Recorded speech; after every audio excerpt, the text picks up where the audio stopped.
And good evening. Welcome now to Poplar Bluff, Missouri, and we are finally back. It is football season. Week 1 is coming up here tonight between the Mules and the Rebels of Central Park Hills. Once again, I'm Frankie Castillo. So glad to have you alongside. And tonight we are in for quite the excitement as the Mules and the Rebels will go toe-to-toe here tonight. We are live on the radio, we're live on Facebook, and we are live on YouTube as well. And we are so honored to have in the press box here tonight our first guest of this football season. I do call him a dear friend. I hope he feels the same way. Dr. Aaron Corman, Poplar Bluff R1, school superintendent. It is such an honor, sir, to have you live on the broadcast. Our first interview of 2023. Well, I tell you what, it's an honor to be here. We're excited to have the opportunity to come to the fans all across the world, the globe, that's taking time out of their evening to come and tune in to football here at Poplar Bluff. We're, again, excited to be a part of their lives and hope they enjoy the game tonight. I just wish, for our sake, Dr. Corman, that it might be 10 degrees warmer. I'm kind of cold in the press box. Well, it must be nice because you have an air conditioner back here, but not much of air conditioning outside. I tell you, I want to just send a shout out to Coach Keith and all the coaching staff and our trainers. They've been spending a lot of time, Frankie, just taking a look at this heat index, the heat indices on the football field. As folks probably know, we have a turf field here at Poplar Bluff, and one of the big issues is trying to find out what the temperature is down on the field because definitely that heat has an impact on our players. They took time to do a wet globe reading, and it took me a while to figure out what that wet bulb globe actually is. And what they do is the wet bulb globe, it is a measurement of the heat stress on the body while in direct sunlight. And that's different than the heat indices because the heat indices also takes into account shade. Mm-hmm. But what we want to focus on is what is the temperature in direct sunlight. And then they use that wet bulb globe to determine, according to the Michigan standards, how long the players can play. And the safety things we've put in place, you know, if you look across the field, I'm going to be standing in front of it here in a little while, is that water cooler that blows that cold mist on the players to help cool them down. Also, the officials are trying to, I believe, add in 2 extra breaks. Water breaks, yeah. Water breaks for our players. And of course, there's no charge timeout for that. So, to be honest, I'm really excited to see that sun starting to set and go behind those clouds.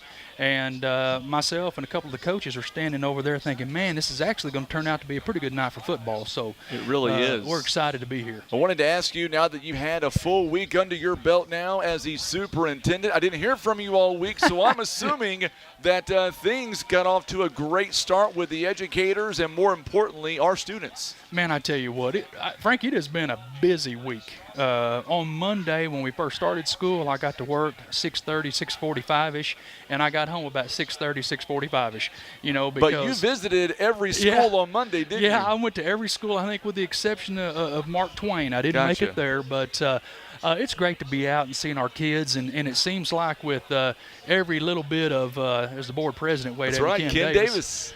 You know, with every little bit of days, we get a little bit extra opportunity to get those kids home quicker, and we wound up actually getting home today at a pretty decent hour. But anyway, it's nice to be able to have the kids back in school and doing what we do to educate kids. So that week has been busy for us, but luckily we're getting the kids home quicker. I got to tell you, Ken Davis almost got ran over by the Park Hills cheerleaders a moment ago, really? By the way, Man, just so you know. I wish I'd have had that on video. I think we do have that on video, to be honest with you. I want to rewind that. I want to play that at the next board meeting. Absolutely. And it's amazing that, you know, honestly, I don't want to say for you. There you go. Look down there. There you go. Absolutely, indeed. And what I think he's coming up here to maybe tell you how that I think he might be better at this than you are. You know what? I think he wants to be. I think he's going to try to be. But I was going to say, we were talking, and you've had a pretty smooth transition. Is it fair to say that? I think so, yes. And it's because of the support of the community. You'd be surprised. Of course, my wife and I have been blessed to serve here in Poplar Bluff, and she's the director of the Career Technical Center, the Poplar Bluff TCC. And so we've been blessed just to see people people that know our people. High school teachers come up and say, hey, I went to school with your cousin, or it's just nice to be coming back home, and we've been welcomed with open arms, and it's been a smooth transition, but I appreciate the Board of Education helping us through, helping myself get acclimated and taking time out to talk to me about some of the potential pitfalls in the district, things that we need to work on in the district is improve upon just to get better. And that's what I tell everybody. Our mantra is just to every day get better. Do better today than you did yesterday, and do better tomorrow than you are today. Last time I had you on my talk program, you said that the first day of school you might see some kiddos maybe get upset for about 10 minutes, and then they'll forget all about mom and dad leaving. That's right. Did that happen that way? Yes, it did. It did. I think we only had one of our little preschool kids that cried, quite a bit of the day, but, they're 3-year-olds, so it tends to happen. But absolutely. I can tell you this, when I was out here the first day of school wearing a long sleeve shirt and a tie, and it was 103 in the shade, directing traffic at the high school, I realized pretty quick I done dressed the wrong way. But tonight I'm wearing shorts and a lightweight shirt, so and then it's going to cool off to be a beautiful evening. So yeah, we only had one kid, Frankie, that struggled, one of our little tiny mules, but for the most part, I think we had a great day. Absolutely. By the way, Joe Stokely says best wishes to you, sir. He is a class of 1972 all the way in Kansas City. Oh, wow. I'll take all of them we can get. Absolutely. So you look out here at this football field. I got to tell you, first and foremost, I think our facility, sir, is one of the best in Southeast Missouri, maybe even the state. But I look at our fans coming out. It is a muggy night. Heat index right now, it is still a whopping 106. 106. And it's 720-something here at night. Right. I got here about 6 o'clock. Well, 5:30. Of course, I stayed in the air conditioning. But I come out about 6 o'clock, and I walk the field. I just like to get down there and see what that temperature is coming off that turf, because that turf field is between 5 and 10 degrees hotter than the normal grass type field. But also just to take a moment, take it all in. We have a beautiful facility here, and we thank the taxpayers for helping fund this project. But, man, I tell you what, it's just impressive, the support this community has for football.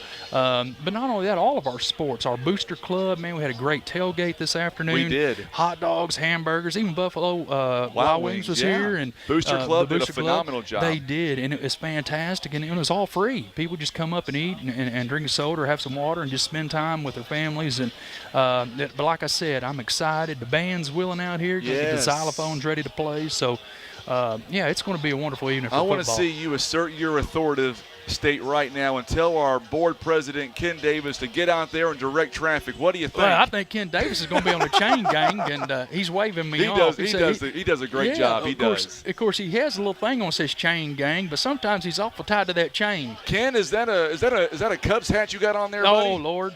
We're going to throw him off the board. It's bad enough I got to sit by one in here. That's right. All the time, every month, all the time. But no, it's so. But it's never such in October, right? That's right. Maybe one time in October in 100 years. 2016, baby. But no, it is an honor to have you on the air. I'm so grateful that you were the first interview of this football season. And I've said this a lot of time, and you won't take credit for it. I get it. But, man, I appreciate everything you did to get us Ethernet in this booth and all your hard work.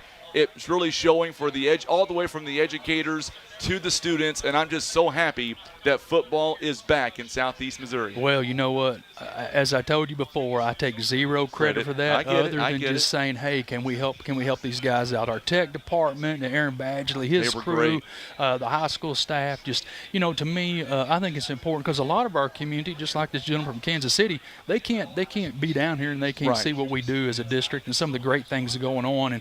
And I'm a firm believer in, as a school district, our story is going to be told, and we want to be the ones telling it. So if we can do anything to help get ourselves out there, and there's the former board president walking upstairs now, John Scott. He's our color commentator for the night. Lord, I'm going to have to shut the door, lock the door. I'll tell you what, we may not be able to give him a mic. That's right. We can't fit his ego through the door. That's right. The room just left the room. He walked in. But, I'm excited to be able just to reach the folks that would love to be here but just can't.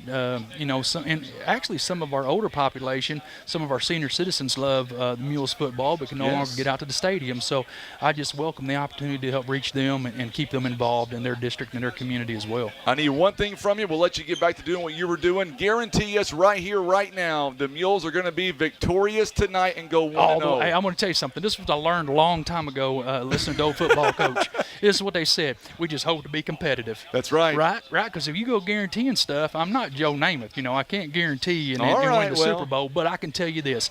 I was speaking to the coaches, and I was looking at our kicker. Man, our kicker looked really good. He was kicking that ball 50, 55 yards. Palmer, yes, he is. And I called him to the side. I said, son, you must play soccer. He goes, yes, sir, I do. You can just tell by that leg and that kick and that follow through. But I was watching him, and I was speaking to some of the coaches, and I said, Park Hills has been tough over the years. Rebels have had pretty good ball clubs, and I think they graduated a few seniors, but they brought a few back. Their quarterback's already signed for ASU in baseball, so he's the real deal. So, he got armed. Yes, he does. They got to be able to watch over the flat and not let them run up the gut and help play outside contain, because he's going to throw it if he gets a chance. But I just want us to be competitive. Now, where will you be at tonight on the football field? Where will you be at, Dr. Corman? I want to make sure we get a camera and a mic at you at all times. Right. I think I'm going to be right down on the 50-yard line telling the chain gang to move the chains a little quicker for us and not move them so fast for them. So absolutely. I'll be down there hanging out and just watching the game. And I was down there talking to cheerleaders and the coach. And,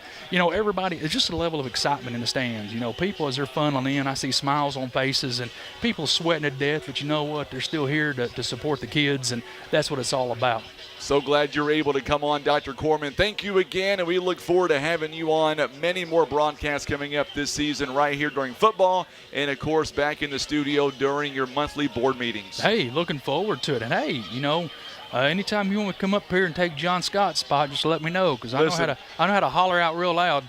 Yeah, I tell you what, John Scott's over there trying to earn brownie points with Ken Davis. You might be stuck here all night. I don't know. You know what? When John Scott gets to talking, you know what? Everybody listens. That's right. Everybody stops and does what they're doing. Well, sir, thank you so much for coming on, and we'll look forward to talking to you very soon, my friend. Hey, thank you for having me, buddy. Appreciate it. You betcha. Dr. Aaron Corman with the Poplar Bluff School District R1 Superintendent joining us live here tonight. David Hadley tuning in another season for high school football. Thank you so much, David. Tom Cash is tuning in all the way from good old Wichita, Kansas, class of 1972. All right, coming up next, we're going to go inside the game day locker room. That's coming up next, and joining us for that is the head coach of the Mules. It'll be Coach Dave Severs when we come back right here live on the pregame show. Don't go anywhere as we continue. It is week one coming at you here at the top of the hour. You're listening to Mules football on the Southeast Sign and Graphics Mules Radio Network. We're back in 2 minutes, and we'll go inside the game day locker room.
time to go inside the game day locker room. All right, Coach, it is week 1, and we are finally back at home. The Mules against the Rebels of Park Hill Central. First and foremost, this week has been brutal when it comes to the temperatures.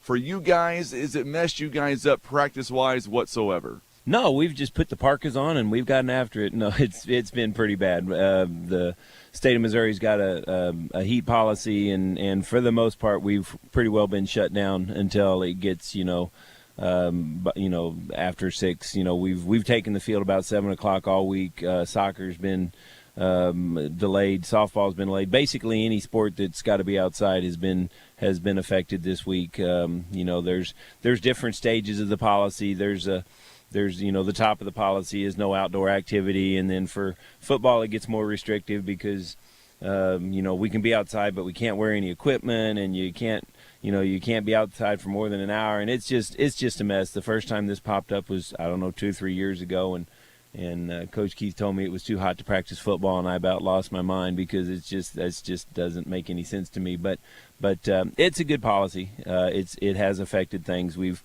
shared the stadium with the soccer team a couple times this week because our practice field doesn't have lights on it. So, it's just been something that everybody's worked through. But it's not just us; it's the entire area. I mean, Monday morning we were making arrangements to move the game because everybody knew that this was gonna happen. And this has been one time when the forecast has kind of held true. Sometimes sometimes it's not exactly correct, but it's been pretty toasty this week. Let's talk about your boys and where we stand, and it looks like this defense, from what I saw last week at the Jamboree, we are very stingy, did not give up one touchdown. Is that what you saw? And then on the offensive side of the football, we scored 4 touchdowns. Was you happy with that number? Yeah, we Jamborees are they're good just to give the kids a chance to compete against somebody other than hitting themselves. It gets to be long summers, it gets to be long training seasons, and it just gives the kids something to look forward to. I don't want to say we don't take Jamboree seriously, but we didn't prep for anybody. I just tell the kids we're not going to spend time trying to get ready for 3 different teams. That you're going to get 12 plays on offense and 12 plays on defense. So we just go over and do what we do, and the kids played really well defensively. We flew around. I was a little bit disappointed in the first scrimmage. I didn't think we were flying around quite the way we should have. But then the second scrimmage against Dexter, the kids picked it up a little bit, and the good thing about those is you get a lot of kids on film who played, at least up front. I know I played the starters on offense, 5 or 6 snaps, and then started rotating kids because we got to find some extra pieces here and there, and so it's a good time to do it. Offensively here tonight, Coach, what are some weapons that you're going to be watching out for, and what should our fans be excited about when it comes to the offensive side of the football? Well, hopefully when we score lots and lots of points, but we're just gonna we're gonna make an effort to run the football a little bit more this year. We want to try and use the offense to control the game a little bit more. But when I say that, we've got a lot of skills that we can throw the ball to. So I have been heavily preaching, and this is just me being an old lineman mentality. I've been heavily preaching the run the football. But if Park Hills loads the box, we can throw the football. I mean, we've got a lot of skilled kids. We got a lot of kids that we need to get the ball in their hands, and it's just one of those things that there's not enough footballs on the field, for all the kids that we want to get the ball to. So we'll just kind of have to see how the pace of the game goes, and we're going to try and let the O-line set the tempo, and hopefully, I mean, the plan is to try and run the football as much as we can and use that to set up the path. One thing that we have that most teams may not have, Coach, and that is 2 decent quarterbacks. You've had all summer to think about it. In week 1, who's going to get out there to begin with as your starting QB? Well, it's we'll go with the hot hand. Jay Edmondson's had our scrimmage at home a couple weeks ago, and then we wound up raising about $300 for the Animal Welfare Alliance, so that was a good deal. And then our jamboree over at Dexter, Jay just Jay just kind of stepped up. They'd been kind of 50-50 all summer. I'm sure that you'll wind up seeing Mason get some reps too. He's a great kid with a lot of upside. So Jay's just a little bit more a little bit more locked in right now, a little bit more dynamic in what he's shown us. But I fully anticipate that throughout the course of the year that they're both going to get tons of reps. And then tonight, to break it all down, Coach, to beat Park Hill Central last year, we went up against them at their place. We lost 29-7. To get off to a winning start to this season, in your mind, what's it come down to? Well, we just have to play better. We weren't ready last year. We had some issues. We lost both our running backs early in the game. So we were kind of struggling there, which is that's just like I said, it's the ultimate next man up sport. So that's not an excuse or whatever. But we just weren't ready. We didn't play well. We didn't handle. Park Hills likes to play a lot of line games, or at least they did last year. Haven't seen it quite as much this year, but we're just we didn't handle it very well up front last year. We didn't block very well, which could be a reason why we didn't run the ball very well, and we just weren't ready last year. And this year we've kind of with that in mind, we've kind of taken that to heart, and we've really stressed. We're gonna try and keep things as simple as possible, and we're gonna try and execute, and like I said, we're gonna try and run the football, but at the same time, if they want to load up the box, we got kids all over the place we can throw the football to. So and defensively last year, the defense, when we got off to our 0-4 start, the defense really carried us. I mean, they kept us in games. They kept it where if we'd have been more productive on offense, we could have got a couple of those first games. But we're hopefully ready to go. We've got we're going to try and do most of our substituting on defense, so we can keep the offensive unit together as much as possible, and we just have to play clean, and we have to execute the game plan. All right, Coach. Thank you so much for the time, and best of luck to you coming up tonight. Go get them, and we'll see you guys after the football game. Sounds like a plan. Thanks, sir. All right, Coach Dave Sievers joining us live inside the game day locker room. We are moments away now from the opening kickoff to week 1 of the 2023 football season. We're coming right back. It is the Mules and the Rebels of Park Hill Central. You're listening to Mules Football Live on the Southeast Sign and Graphics Mules Radio Network. Time to go inside the game day locker room. All right, Coach, it is week 1, and we are finally back at home.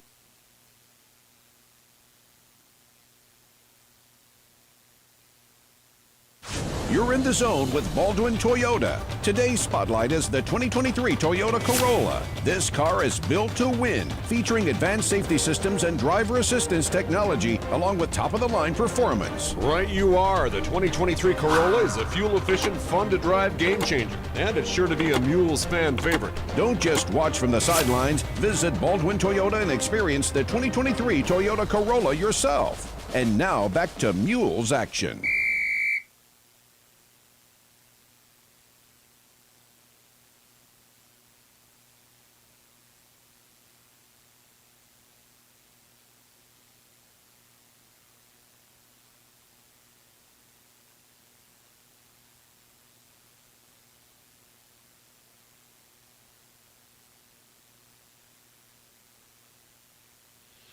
And we are back here live in Poplar Bluff. Thanks again to Coach Dave Sievers joining us inside the game day locker room. And we've got so much going on. Once again, before we get going, we have a ton of folks watching right now on YouTube and on Facebook. We appreciate you. Make sure to hit that share button for us.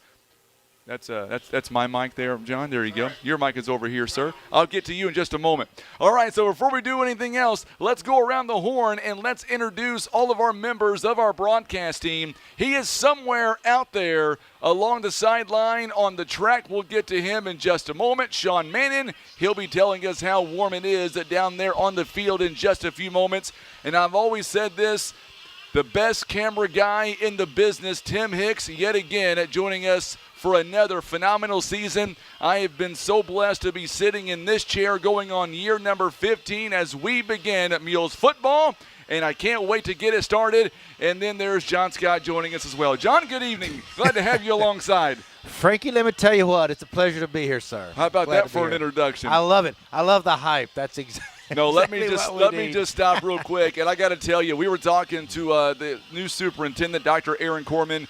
He made a call on our behalf to get us the Ethernet here. But I got to tell you, and I'll always say this to those folks that are watching us right now, whether they're listening or watching, the vision that we had to start streaming ball games 4 years ago, it was really born because at that time you were the school board president. You seen a big need in Poplar Bluff to stream these ball games, and you got the ball rolling. So I'll always be in debt to you for what you did for us to get the ball rolling, and because of that, I think we have an amazing product. Absolutely, Frankie. You know, I didn't know you at all other than just hearing you on the radio, and you came up and we talked at a basketball game, and it was right when we had COVID stuff going on, and I was like, yeah, man, let's do it. So it has turned into be a wonderful service for the community. Dr. Dill was very helpful with that. He was. Great superintendent. Hated to see him go. But Dr. Kornman, you know, has been impressive, I think. He's come in, hit the ground running. I think his instincts have been very good on some things. And so far I've been impressed with some of the decisions that he's made. Certainly not afraid to get here in Poplar Bluff and put his mark on things. And never at a loss for words. I'll give the man that. But we'll see how he does. But so far, so good, Frankie. We're very lucky here in Poplar Bluff to have great administrators and great teachers and great people and a lot of support from the community here tonight on a balmy football Friday in Poplar Bluff. It is, and coming up in just a moment, we're going to get you to our national anthem here in just a few moments. Speaking of balmy, check this out, John. It is a whopping 91 degrees outside. The heat index, we are close to kickoff, is still 105. Oh, yeah. Very, very impressive to say the least. So coming up in just a moment, we're going to bring you our national anthem in just a few moments. Also, some other great games are going on across Southeast Missouri, and a lot of games have been postponed to about 8 or 9 o'clock here tonight. Of course, Landy Corchamelia, he is right beside me as well.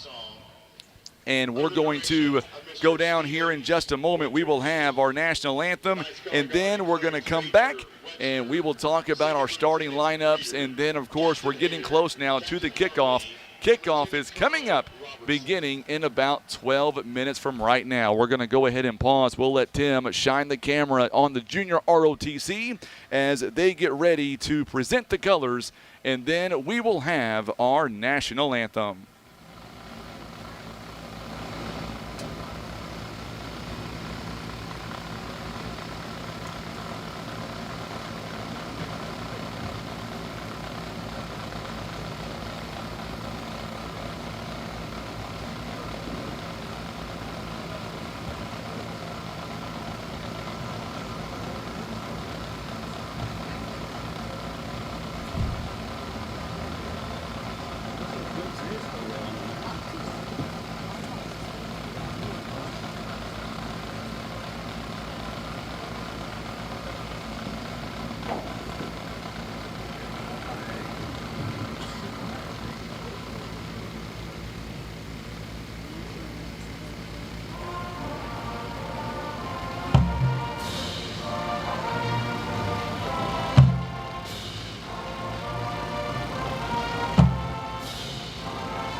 There it is, our national anthem here this evening, and love hearing our national anthem. Great job by the Show Me Marching Band there, John. They always do a phenomenal job. Oh, absolutely, they do, and it's hot out there, but they're really getting with it. Good to see the Show Me Marching Band.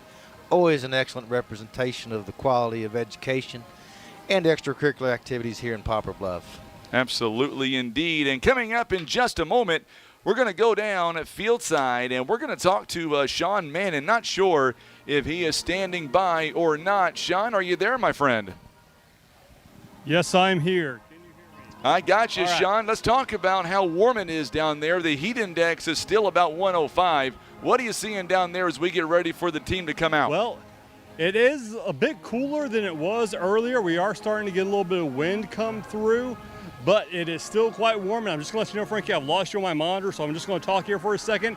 It is warmer. It is going to be the coaches really going to be focusing on their players about keeping them hydrated, everything throughout tonight, because it is still quite muggy out here. Might not be warm, but it is pretty muggy.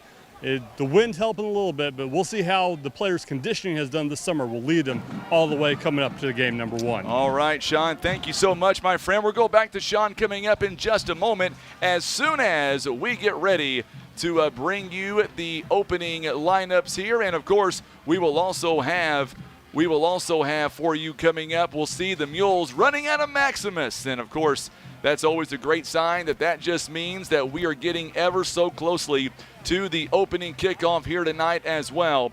Can't wait for this to begin. Week 1 is just a few moments away, John.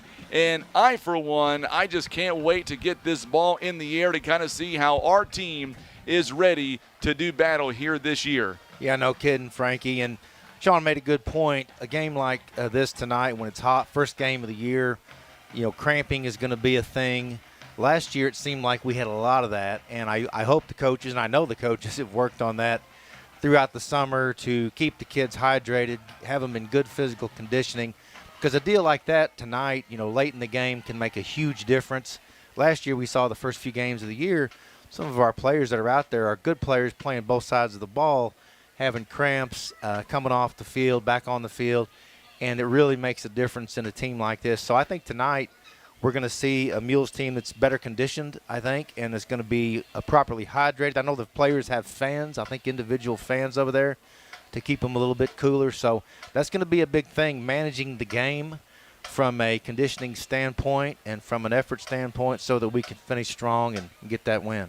All right, Brian Faith is tuning in, and Brian Faith says he hopes that Lanny is behaving himself. But to be honest with you, Brian, Lanny right now has got about 2 sub sandwiches, and what is that, 2 Diet Cokes? No, I'm kidding around. Lanny does a great job with Poplar Bluff Parks and Recreation. Lee Wallace is tuning in all the way from Evansville, Indiana. He's also saying a big shout out to John as well. And here come the Mules out of Maximus. And they are led by Darius Graham. Boy, Darius Graham, he had quite the offseason, setting the all-time state record in track and field, and that was very impressive for that young man. Oh, absolutely, Frankie. To set that record, that kid deserves all the accolades that he can possibly get. Amen to that. Great athlete. Can't wait to watch him play football, but can't wait till basketball season either. And then come around track season again. Man, that's good stuff, Frankie. By the way, did you hear the exciting news today? It just broke this morning about 8 a.m. Are you ready for this? I'm ready, Frankie. Sayonara, Jackson. They are long out of our district. They're now in Class 6. Well, I say adios, amigo. Scared to play us, Frankie. It's clear they wanted to move up to get away from us. They could not take that big L that we gave them. What was that, last year? That was last year. That was last year over at the pit. Excellent game, excellent win, and they just couldn't handle it, Frankie, so they went on away. Listen to who's in our district now. Cape Central, Farmington, they slide over to Class 5. Fox remains, Melville, Webster Groves. Here is the X Factor, St. Mary's at Southside Catholic High School. Traditionally, they are really good. By the way, they just moved that flag. I was going to comment on you see the number 33 flag. If you're watching it, you saw them bring out the number 33 flag.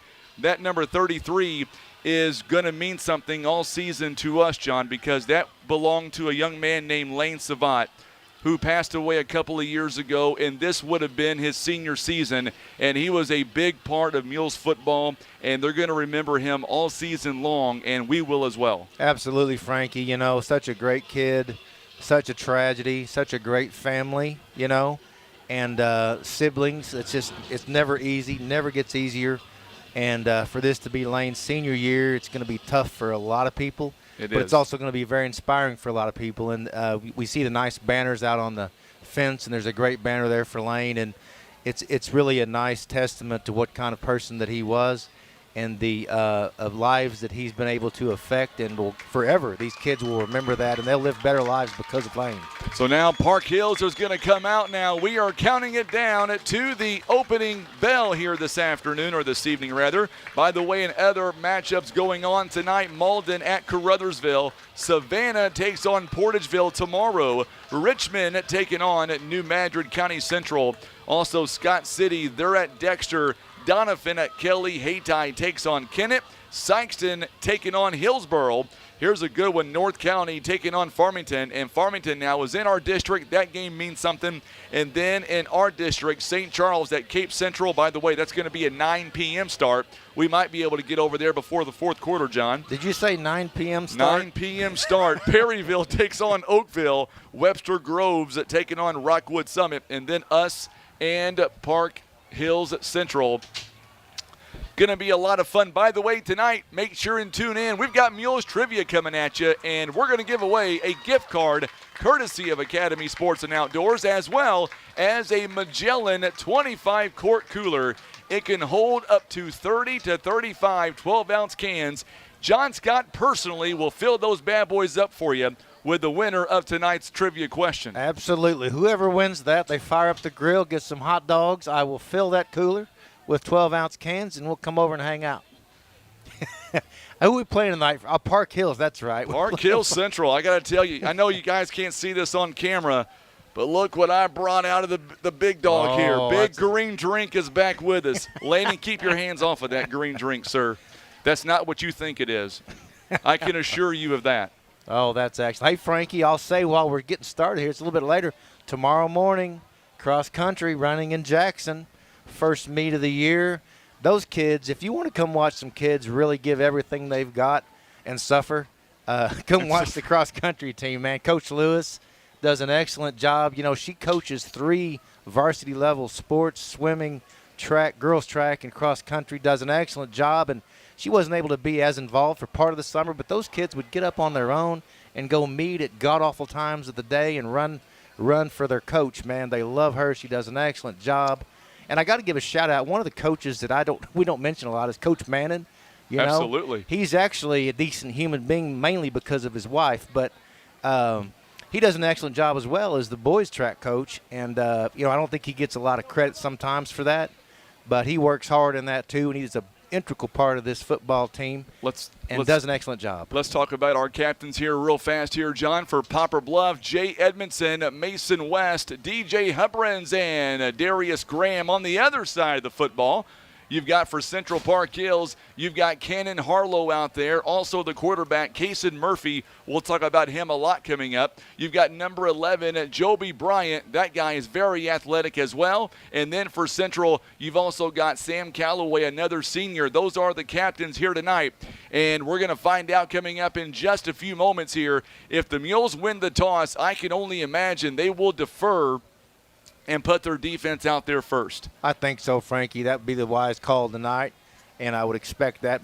I was always wrong last year when I tried to make those predictions, but I think that'll happen tonight. Crowd's coming in nicely. A lot of people waited in their cars until the last second to come in. Well, there's a reason for that, and if you don't mind me saying this real fast, let me tell you, game time temperature tonight, it is 89 degrees in downtown Poplar Bluff. You factor in that humidity, we are still talking about temps about 100 degrees when it comes to the overall heat index value, and that is something that we're going to be watching out for the entire football game. The Mules have won the toss, and they're going to receive first. Yes. I was wrong again. Absolutely, Frankie. We're consistent. That's at We least. are consistent, so here we go. Let's hit that share button for us on social media. We appreciate you tuning in. Tonight going to be a fantastic ball game. It is the Mules. It is Park Hill Central. The Mules are being coached by David Severs in his 6th season with a record of 27-26, a winning percentage of .509. On the other side, Corey Schweiss in his 19th season, 151-72, a winning percentage of .678. And now we're going to pause for our prayer. And we hope everyone's blessed and safe, and that everyone has a good game today, and God bless everyone. In Jesus' name, amen. All right, love to bring the prayer to you as well. Jessica King is tuning in. Boy, I sure do miss Kason Oh, King. yeah. He's having a great time. I think they moved him to center over at SEMO, and he's getting some great reps and practice and getting to learn from a really good center that I think is an NFL-bound center. So Kason's over there learning the ropes, loving it, thriving, doing well. He and Chris Matlock over there and SEMO making their mark. All right, so here we go, and we're going to get ready as the Mules come out wearing their maroon jerseys, white pants, and the maroon helmets. Park Hill Central, they were in the state class, or I should say the Class 3 quarterfinals a season ago. They would lose to the eventual champions, 11-2 last year. They have had a phenomenal last few seasons, and we're about ready for the opening kickoff. John Scott to my left, Tim Hicks on the camera. I'm Frankie Castile. Week 1 is about ready to go down. Braden Berry, a 6'3 senior, about to kick off, and back to return deep for Poplar Bluff. Let's get on our feet. Frankie, Park You got Hill's Jay Soto. Park Hill's have pretty good hot dogs too. Best I. All right, we're going to find out. Mules will go from left to right. Mules fans are ready. Are you ready? Here is the opening kickoff, and we are underway. And the Mules, Jay Soto will take it at the 15-yard line. He breaks one tackle, but not going to get through another, and he's going to be wrapped up at around the 25-yard line, a gain of 10 yards, and that's where the Mules will begin. 1st and 10 on their own 25-yard line. By the way, a big shout out to another man of our broadcast team. He is our official statistician for the team, and that is Brian Rosner. Glad to have him taking stats. I can sit here on the iPad and get it in real time. Finally, we'll have some reliable stats. Finally going to have some reliable stats indeed. All right, so now we're going to see Jay Edmondson going to bring out the boys, and we'll see what Jay can do as he will begin at quarterback here this season for the Poplar Bluff Mules. Coming out in a shotgun formation, Logan Height going to line up right beside him. First play is going to be a handoff to Logan Height, and he is going to get up to about the original line of scrimmage. Romeo Wantor on the outside with Braden Berry. Those two are going to go at it here tonight. That's going to be impressive. So there you go there, and first play is going to go for basically no yardage, maybe a yard on the play, 2nd down and about 9. So a 1-yard gain by Logan Height. Good to see Jay playing tonight, getting the start. He works hard all the time. Really progressed as a player. Hope the game has slowed down a little bit for him David tonight. Hadley's already going at John Scott. How many hot dogs has he consumed tonight? I think the answer is about 7. There's a quarterback keeper this time, Edmondson. He's going to get up to around the 29-yard line, and he'll pick up about 4 yards on the play, so it's going to bring up 3rd down and short. Well, I'll tell Mr. Hadley that it's not true that they built a concession stand over here just for me to be able to get to the hot dogs. But I'll get down there before the night's over. You got to wait and let them cook a little longer. 3rd down and 5. Edmondson picks up 4 yards on the play. So now the Mules quickly 3rd down coming up. By the way, a season ago, one area we must improve on, John. The Mules were 27% on 3rd down conversions. We were 36 of 132. That number has got to be better this season to avoid an 0-4 start. Oh, absolutely. That and turnovers, those are the two things. And then those the extra laundry on the football field. And Well, looks like a flag on the play. It's going to go against No, it's going to be a timeout called Poplar Bluff. So the Mules will use a timeout. We'll step away for 30 seconds. Our timeouts this season is all being brought to you by First Choice Insurance. We're back in 30 seconds on the Southeast Sign and Graphics Mules Radio Network.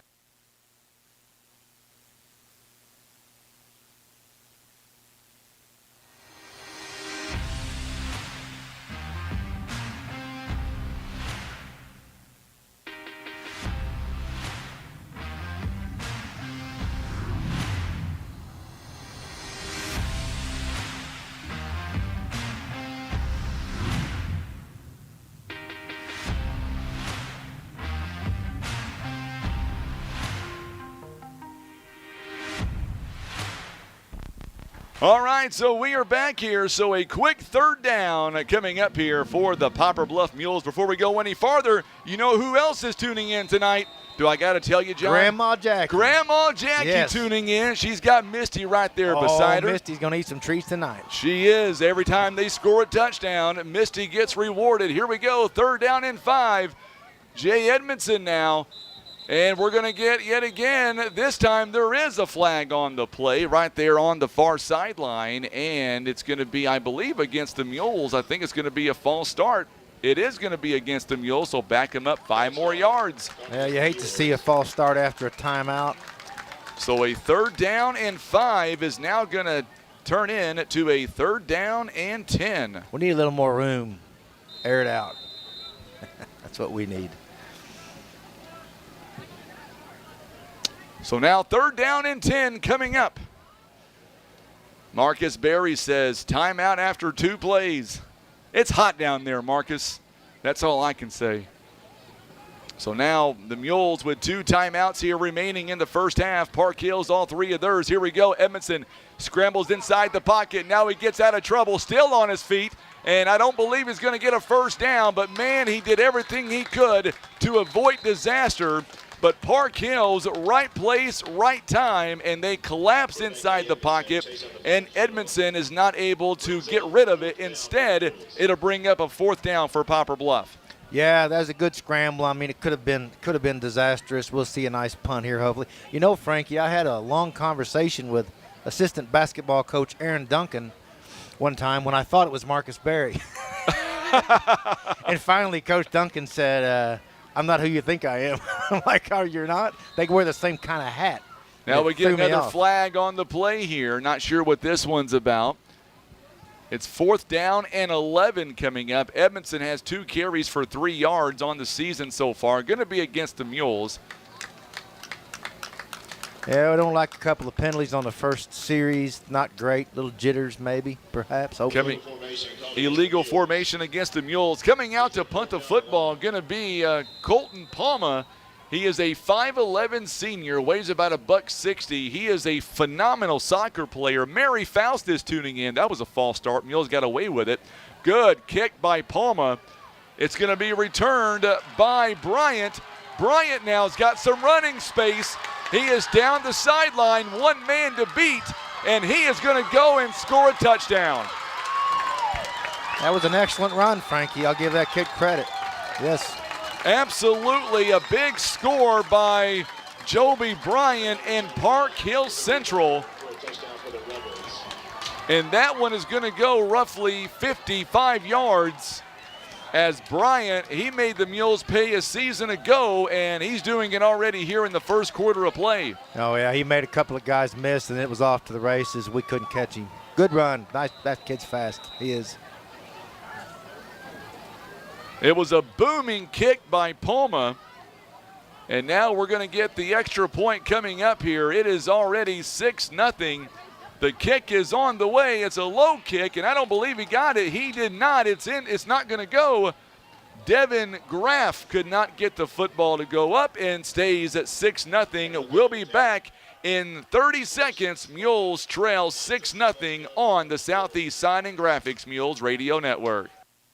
caring for those you love also means taking good care of yourself. At Poplar Bluff Regional Medical Center, our healthcare providers take the time to identify your health risks and help you prioritize good health. Regular checkups and age-appropriate screenings are important to be healthy now and stay well in the future. With same or next day appointments and online scheduling, we make it easy to make an appointment right now. You can even see us from the comfort of your own home via telehealth. Put your health first today by making an appointment by visiting pbrmc.com and searching online scheduling.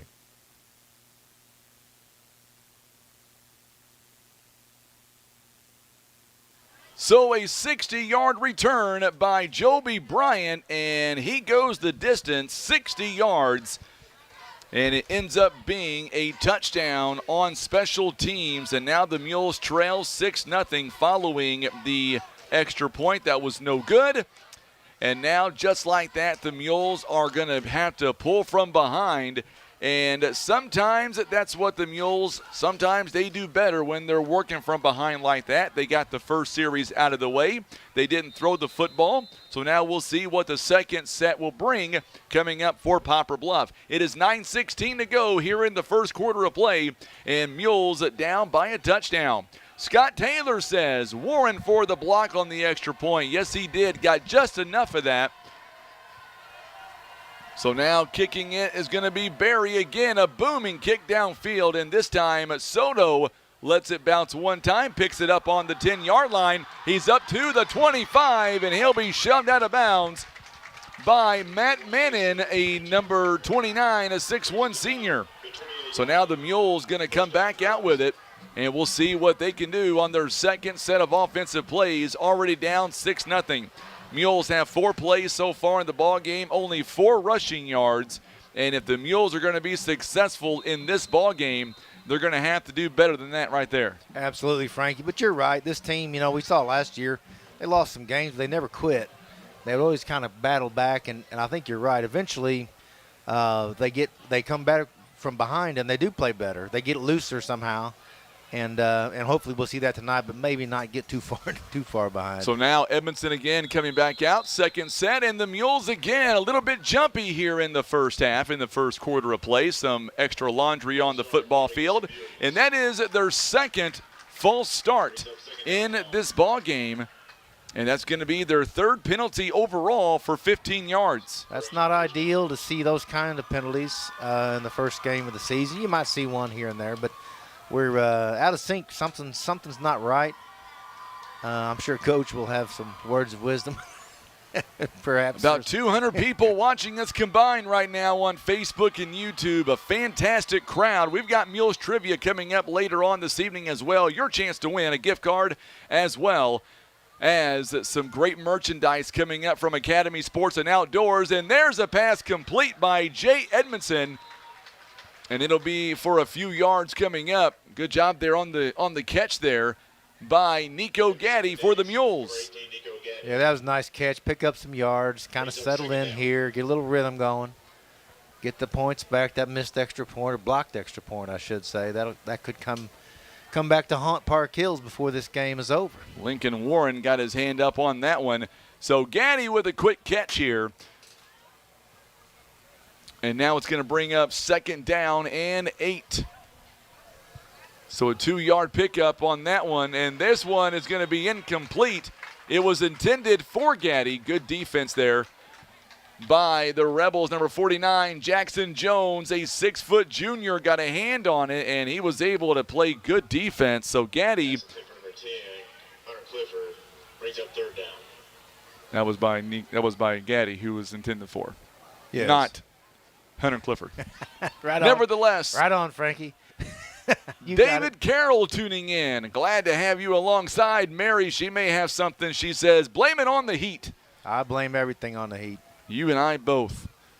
All right, so now Edmondson back to pass again. He's got a man there. It's going to be a first down the sideline. And the Mules will have it now inside at Central Park Hills territory. Romeo Waltor with a big catch and run. Well, Romeo can play the game.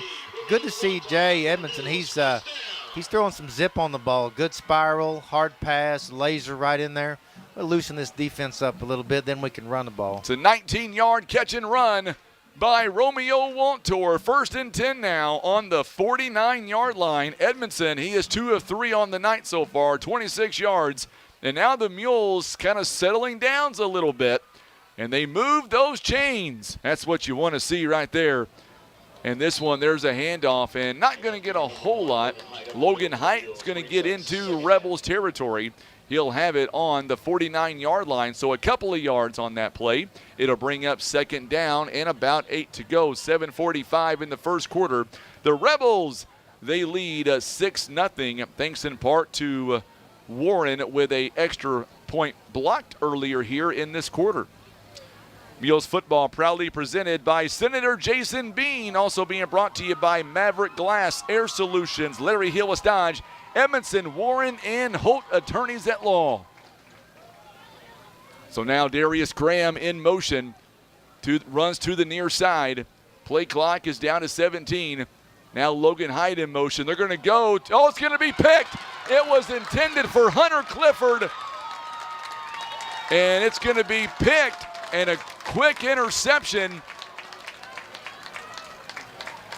Yeah, it wasn't a bad pass, Frankie. The receiver missed it and popped it up, but you don't like to see that. They need to, if you're not going to catch it, you want to miss it in a way that the ball just goes down. He popped it up, and it was an easy interception for Park Hills. Clayton Stark makes the stop there. It's going to be 1st and 10 now. Central Park Hills, they will have it on the 49-yard line of Poplar Bluff.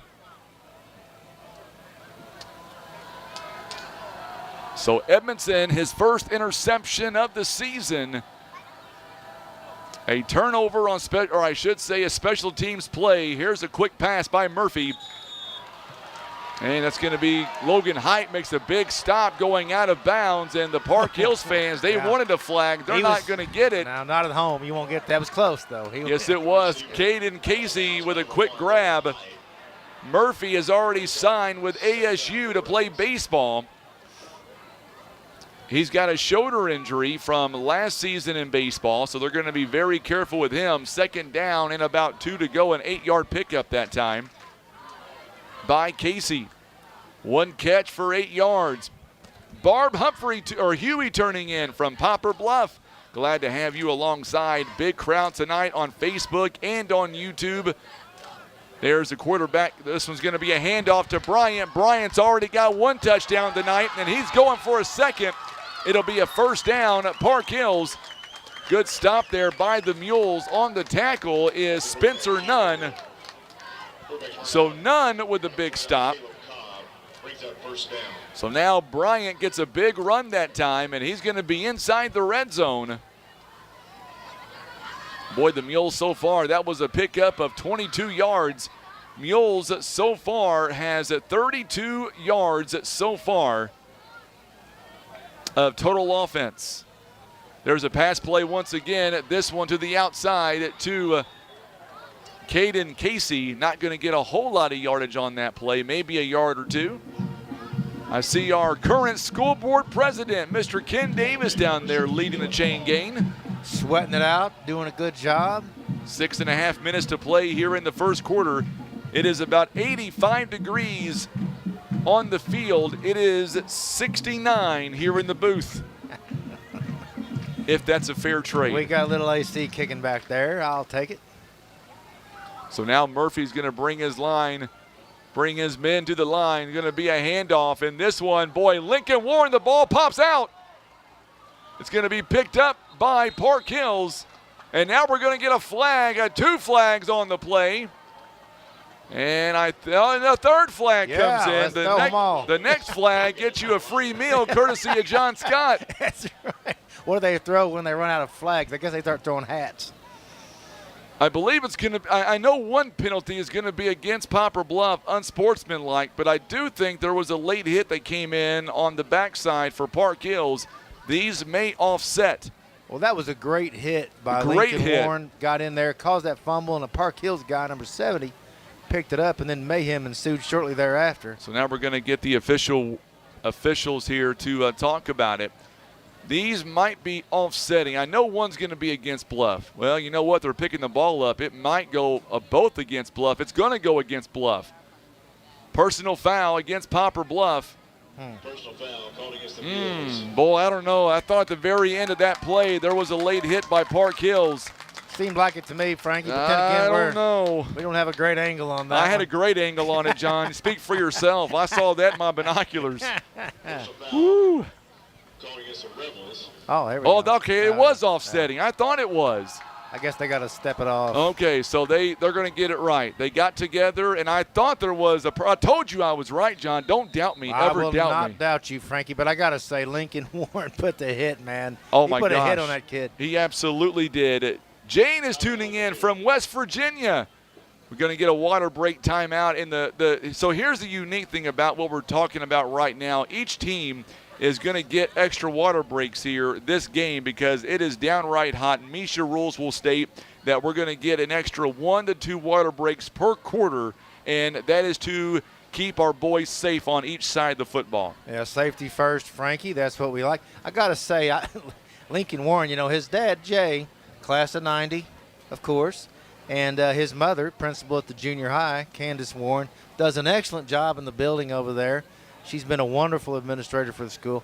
And Jay, if you know Jay, it's not a knock on Jay, but Lincoln is like 3 times Jay.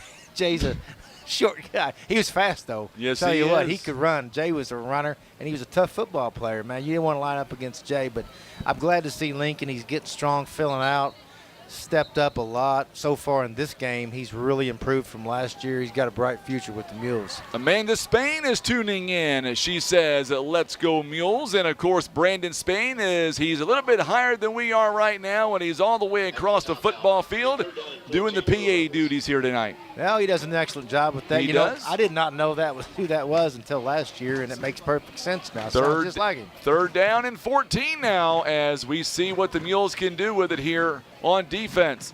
Boy, a big stop for sure. Murphy goes down the sideline. He's got a man there, but it's going to be incomplete. Jay Soto does a great job on defense, and that was a non-catchable ball, but Jay Soto, he stayed with the offensive player all the way down the sideline, not allowing the receiver to get open, and because of that, brings up 4th and 14, and you would imagine that Casey or Murphy and company, they're going to go for it. Oh, yeah. Yeah, that was a good defensive stop right there. We got to get it right here, Frankie. Hey, Miss Diane Blackshare says John is the best commentator. Oh, yeah. There Diane. you go. A wobbly pass and nearly picked off. It's incomplete. Turnover on downs. Oh, my goodness. And now we've got some extracurricular on the field as one of the Mules players lost his helmet. Good job by the officials I don't think I see a flag down there, but there could have been a flag thrown, and it would have been justifiable, but no flag thrown. So the Mules will get it, I believe, 1st and 10 on Poplar Bluff now. I got to say to Ms. Blackshare, it's nice that she's tuning in. Nice lady. Got to know her a little bit. Did you pay her to say that? Is that what that's what that is? Right, yeah. I'm sorry. Checks in the mail. Checks in the mail. So it's 1st and 10 now. Poplar Bluff and the Mules, they're going to have to get going here on offense. Down by a touchdown. 1st and 10 coming up on the Mules. 5:33 to play here in the first quarter. So far, the Mules, Jay Edmondson is 2 out of 4 so far. 26 yards, the interception, no touchdown passes. So far, 6 yards on the ground, and that's where we're going to have to take off. And the Mules now will be a run play. This one goes up the gut. Good job there by the Mules. Edmondson there with a quick quarterback keeper, so he's going to not move the sticks, but he'll gain about 8 yards on that play all the way out to about the 31-yard line. So Edmondson now, 3 carries, 11 yards so far tonight. His longest is 8 yards. That was an excellent defensive stand, Frankie. It was. We really needed that. Mules had to have that one for sure. Edmondson now, shotgun formation, going to hand it off. This one not going to get much. It'll be close to a 1st down.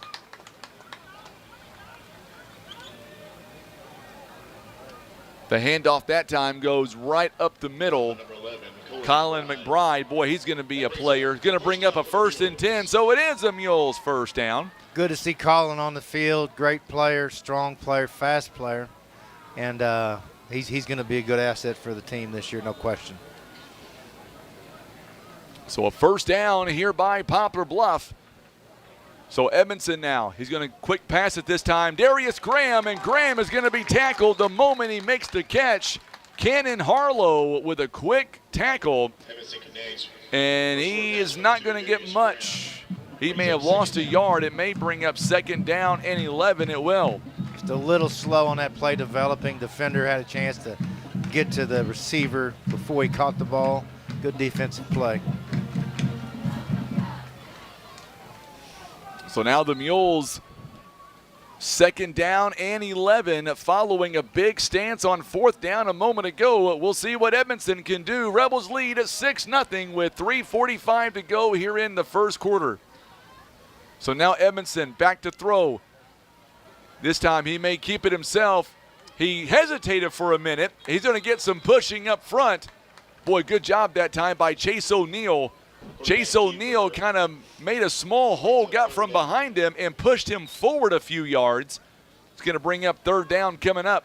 Jay's doing a better job this year of making positive yards out of a broken play or a situation like that. Last year, I think he would have scrambled around, maybe tried to make the pass or lost a few yards on that play. But right there, he had a good heads-up play. He didn't have anybody downfield, so he got positive yards, put us in a position to pick up the first down right here.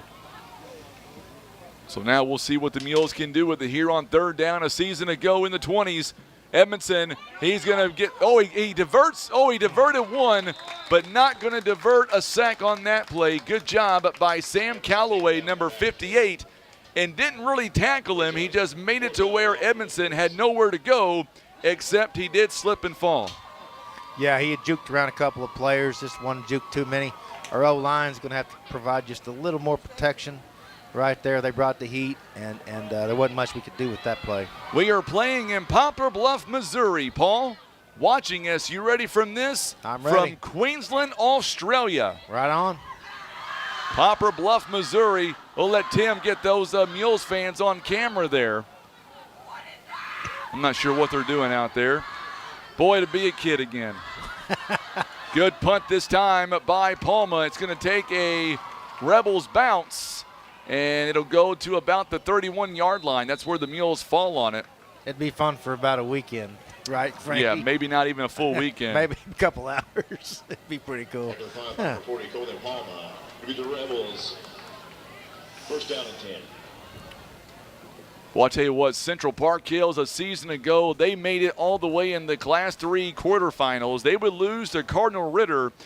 They would be the eventual state champions. A lot of folks thought maybe they wouldn't be as talented this season, but so far I would say they're wrong. They're pretty Central's crisp. pretty good. Yeah, they got a couple of really good ball players. They do. They're real Joby well coached. Bryan is somebody that he's going to be a dangerous person this year for sure. Yeah. Very well coached, crisp team.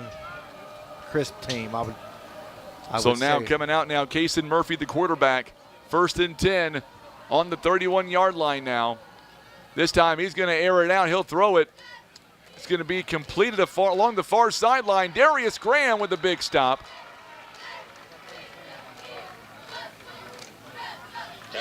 So a quick Braden Berry is the man that made the catch. Darius Graham and Logan Height each with a tackle there. Well, it's a luxury to have Logan Hyde on the field.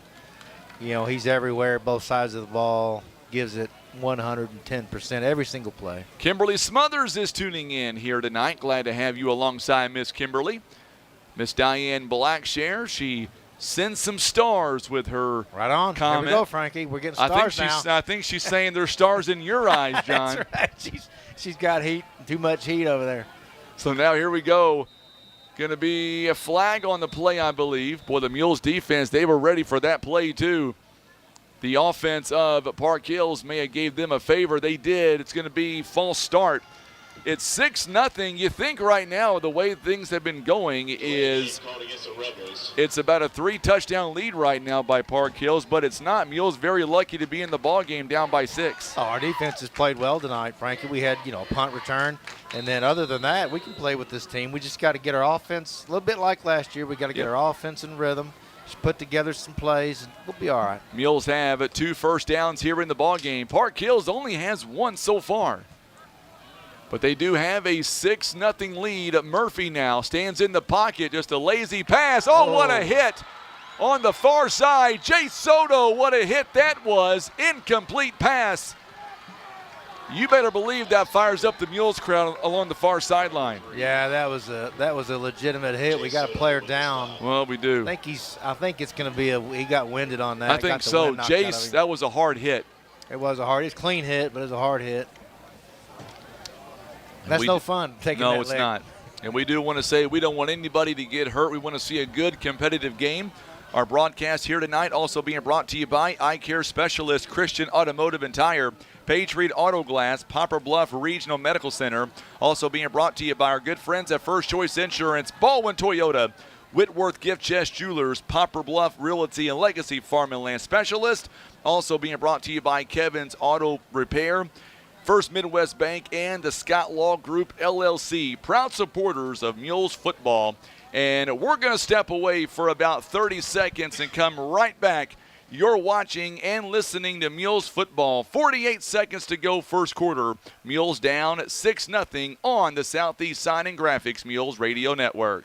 School is in session, and your friends at Larry Hillis would like to take a moment to remind motorists to look out for school buses when making their commutes. Remember to stop when the bus has flashing red lights and extends its stop sign. And do not pass until the flashing lights and warning signals are turned off.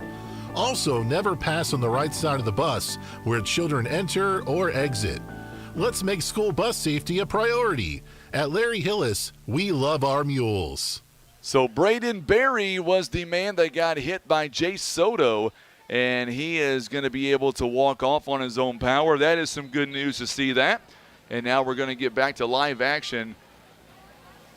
It is third down coming up. Already third down for Park Hills, and we've only got 48 seconds left to go. When we start the second quarter, I'll have Tim put up our trivia question. Tonight, we're giving away a cooler courtesy of Academy Sports and Outdoors and a gift card. I think the winner of our cooler tonight, I think John Scott said he will personally fill it up for you. I will indeed. So Paul Garcia, you're very much welcome. That's pretty cool being seen all the way in Australia tonight. So Here we go, worldwide. So Murphy, no, it's not going to be Murphy. Boy, the Mules, Joby Bryant with it. The Mules are chasing him. Don't let him get free. He gets hit on the release, nearly an interception. Good job by the Mules defense. Dylan Hall nearly came up with the interception. By the way, Dylan Hall 7 nights ago had a one-handed catch in the end zone against Fredericktown from a pass released by Jay Edmondson. Pretty cool stuff. Oh, it was a beautiful play. But you wouldn't know because you weren't there. I was watching, Frankie. Okay. Incomplete pass. Fourth down coming up now. And I will say this, we've got a Mules player with his hands on his knees. And I don't know if it's maybe a little bit winded. That was number 7, Jay Edmondson. He's the quarterback as well. He's playing both ways. Or make that Connor Stevens, number 8. So now the Mules quickly punts it away. The Mules now get it on the 40-yard line. Oh, good job there by the special teams, not allowing Darius Graham any room whatsoever. A big stop by Cannon Harlow. Stop on number 1, Kevin Harlow. You know, Frankie, I got to give a little bit of a shout out here. People don't realize there's a good crowd here tonight. Things run well here. Actually, the person that is in charge of this facility for a game like this is Valerie Ivy, the principal of the high school. Dr. Ivy, yes, and sir. She does an excellent job. Yes, she does. And people don't realize that this is her facility, so she's in charge. And so when things go well, like they almost always do in a game like this, it's really her. And she does an excellent job. Excellent graduation last year, which I know you love. It was her first time doing the graduation. And it was an excellent graduation. It was indeed. So here we go. Mules have it now. 1st and 10. Let's put some points on the board. What do you say, boys? Edmondson with a handoff. This one, there goes McBride. McBride going to be into Rebel territory, down to about the 47-yard line, or make that 48-yard line. It'll bring up 2nd down. So McBride with his 2nd carry of the football game. Tom Cash is tuning in. Glad to have you alongside, Tom. Lots of viewers right now on YouTube. I've seen some folks on YouTube watching us from Des Moines, Iowa. Pretty cool stuff. So McBride, a big carry. That one gets about, that'll be the end of the first quarter. So we'll step away for 1 minute. Mules trail 6-0. Don't go anywhere. You're listening to Mules football on the Southeast Sign and Graphics Mules Radio Network.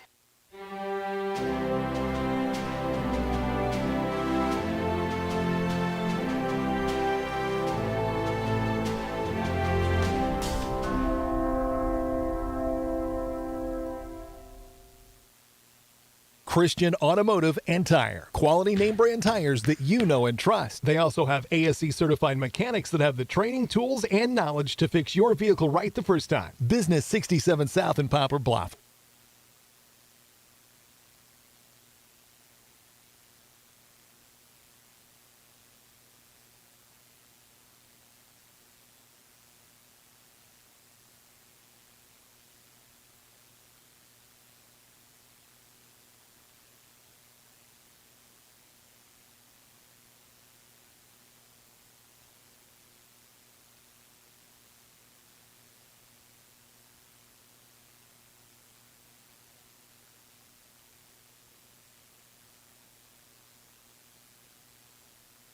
All right, so we are back as we get ready for the second quarter of play. The Mules, they trail by a score of 6-0.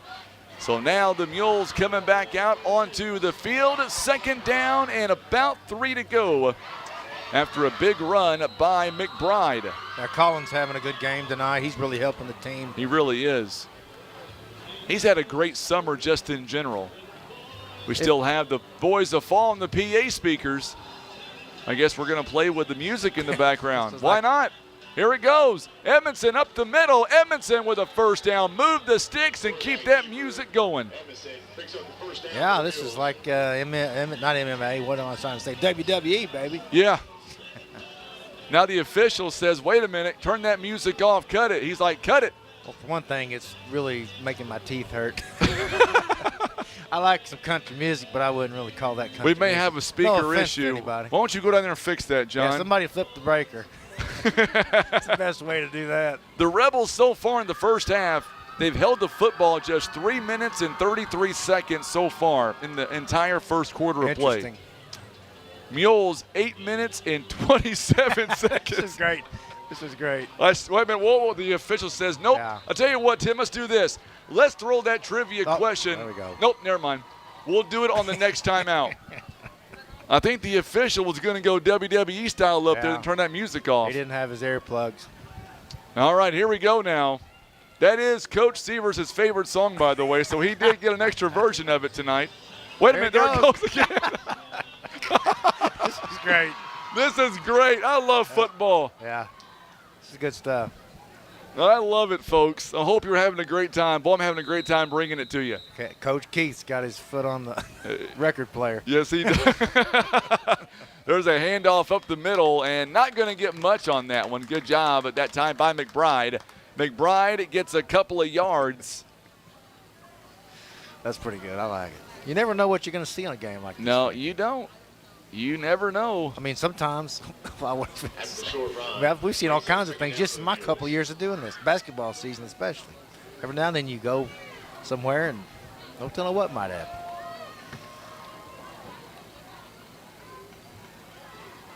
So now the Mules quickly up to the line of scrimmage. Second down and about 8. A pass to Darius Graham. Graham catches it, and he'll get a couple of yards before he goes out of bounds. Now, why wouldn't he just jump over all those guys, Frankie? Boy, we seen that last weekend, Dexter. Because I think he just jumped over everybody. Saving that for the fourth quarter. Tom Cash, I love it. He's going to challenge and recruit former class of 72 to join the broadcast. He sees so far Joe Stokely, Barb Ice, and himself. I like it. I like a challenge every now and again. Absolutely, Frankie. 72, the best class. That was a great year. I was born in 72, Frankie. Jay Edmondson going over the middle. It's going to be picked off. It's intercepted. There's a flag on the play. I think it's going to go against the Mules, though. Face masking, I think it is going to be a face mask. Making the catch that time is Jackson Jones. That 45 was tall. He just popped right up and got it. Yep. Hate to see that, man. We had some good momentum. We had some great momentum, and it's going to be an interception. I believe the interception will stand. By the way, Height in this football game, he's got 2 carries for 3 yards. It's going to be against the Mules, so we're going to add 15 yards onto it following the interception. Jones able to pick it. It'd be a 5-yarder, not 15. Defense has had a great great so start, far, but they're not going to be able to hold up the whole game. No, 2 interceptions thrown here in the ball game so far by the Mules. Mules 2 turnovers. They have been sacked for loss of 6 yards here in the ball game. Lincoln Warren coming in. Boy, that's a big fella right there. Oh, Lincoln Warren, he is going to be a hoss. He's 6'2", weighs about 210. It's all muscle as well. Good crowd on a late Friday night. Some of the schools started at 9 p.m. tonight, so we're lucky to be starting at 8. That's kind of like one of our basketball games in a tournament in I feel Joplin. like, yes, I feel like you're right. 9 hours away, might as well start at midnight.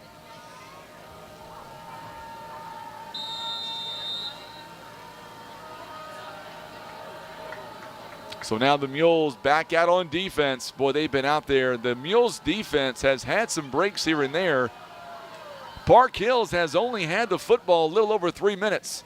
Going to be a handoff. Joby Bryant, this time he's not going to go anywhere. He'll get maybe 3 yards. And the Mules was there. Chase O'Neal. Logan Height was there as well. Oh, yeah, he laid him out. Boy, Chase, I think he laid the groundwork on that one. Yeah, that was a nice defensive play right there. Great team tackling. I wouldn't want Logan Height to tackle me. No. Edmondson 3 for 5 on the night, 25 yards through the air, no touchdowns, 2 interceptions. So far, the biggest play of the night, Romeo Wantor, a 19-yard catch and run. Mules' biggest play of the night, 19 yards. You know, one thing about Murphy is you're not going to see him throw a lot of deep passes. He has been favoring an injury that he got in baseball last year. He's also got a knee injury right now that he's dealing with as well. You can see the bracing on the right knee. He did sign to play at ASU coming up next year in baseball. Phenomenal baseball player, by the way. I've seen this kid play last year. Pretty good player. So now 3rd down coming up. Oh, there's some laundry. Give them 5 yards going against Park Hills, I believe. Be a false start. Oh, they're going to say it's offsides against the Mules. Yeah, I think we made contact on that. We drew us off.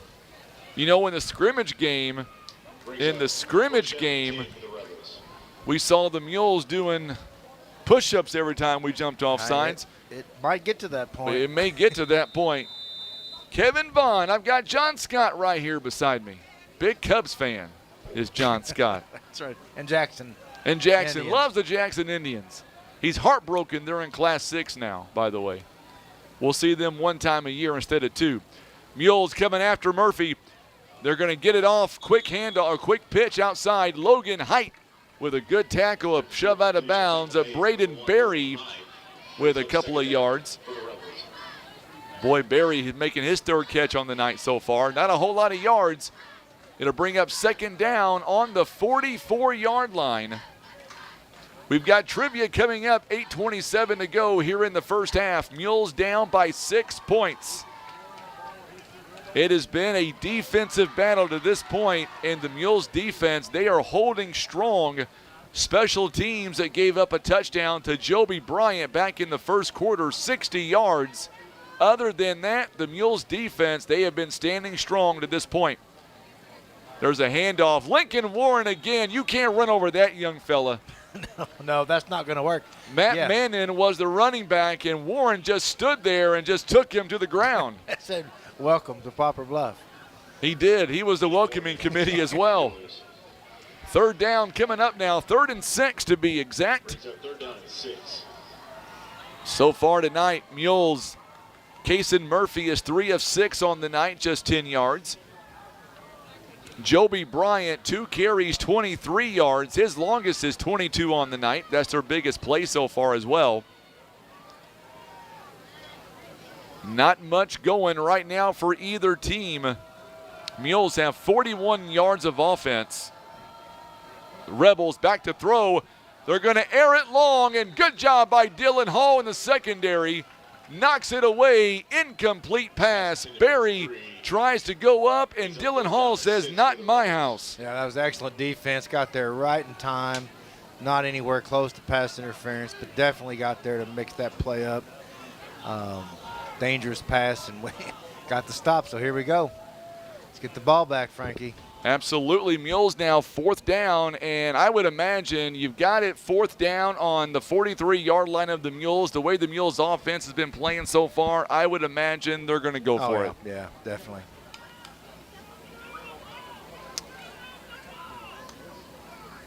Nope, maybe Now not. they're going to kick it away. I was kind of surprised by that when it's going to go. Oh, it's going to go in the end zone, so it's going to be a touchback. And that will benefit Poplar Bluff on that one. All right, so we've got some time here. Wait a minute, it's a flag down the play. There's a flag thrown on the 46-yard line. This one may go against Bluff. It is. It's going to go against Poplar Bluff. Personal foul called against the Mules. Personal foul.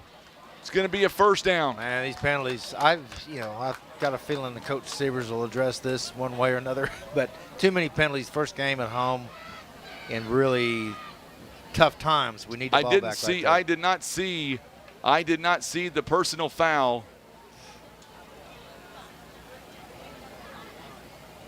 Yeah, really couldn't have been a worse time for that. Well, it could have been, but it was a bad time for that penalty right there, for sure. We don't need to let them score here right before half. Thank you for that. It's Job Bryant. My apology there. It's not Joby. I'll get it right. We appreciate the heads up on that. Our stat program froze up, so we'll have to catch up all the stats at halftime. You don't have them all just memorized just from watching the game, keep them running in your head? You know, it is a lot nicer to be able to look up and watch the football game Yes. instead of having to do 15,000 things at one time. Right. It definitely, everything's a little more streamlined this year up here. There's not 20,000 miles of cable flying everywhere and all that. Nope. I like it. Linda Hall is tuning in along with Gary Hall as well, watching their grandson Dylan Hall and cheering on Poplar Bluff. So now it's going to bring up It's going to be Mules. It'll be Mules ball still on the 10-yard line following the personal foul, half the distance. Let's go ahead now and let's do up some trivia. Once again, the Poplar Bluff Athletic Department. Let's do some trivia now. So here it is. We'll have Tim put that question on the screen. Coach Dave Sievers begins his 6th season as head football coach. He ranks 6th in wins for Poplar Bluff. What I want to know is who ranks 7th? Is it Mike Dormady? Is it Paul Weber, Tony Roth, or George Godwin? Let's hear what you have to say, A, B, C, or D. And if you win tonight, then you'll get that amazing cooler there you see on the screen and a gift card courtesy of Academy Sports and Outdoors, valued at $25. And John Scott is going to personally put 30 cans of something in that cooler. 12-ounce cans, Frank. 12-ounce cans. You're not liking that, are you? Well, it's too hot for anything bigger than that. Okay. You have any idea? Wintertime, you can go with You have any idea as to who the answer belongs to? I don't. I have an idea who it's not, but that narrows it. You have an idea who it's not? I have an idea who it's not. Well, make sure and share this video feed for us and comment right now. And we're going to give this away coming up in the 3rd quarter, so you'll have time. We'll show you this again coming up at halftime, and then in the 3rd quarter as well. Somebody is going to take away the gift card and the cooler all packaged together.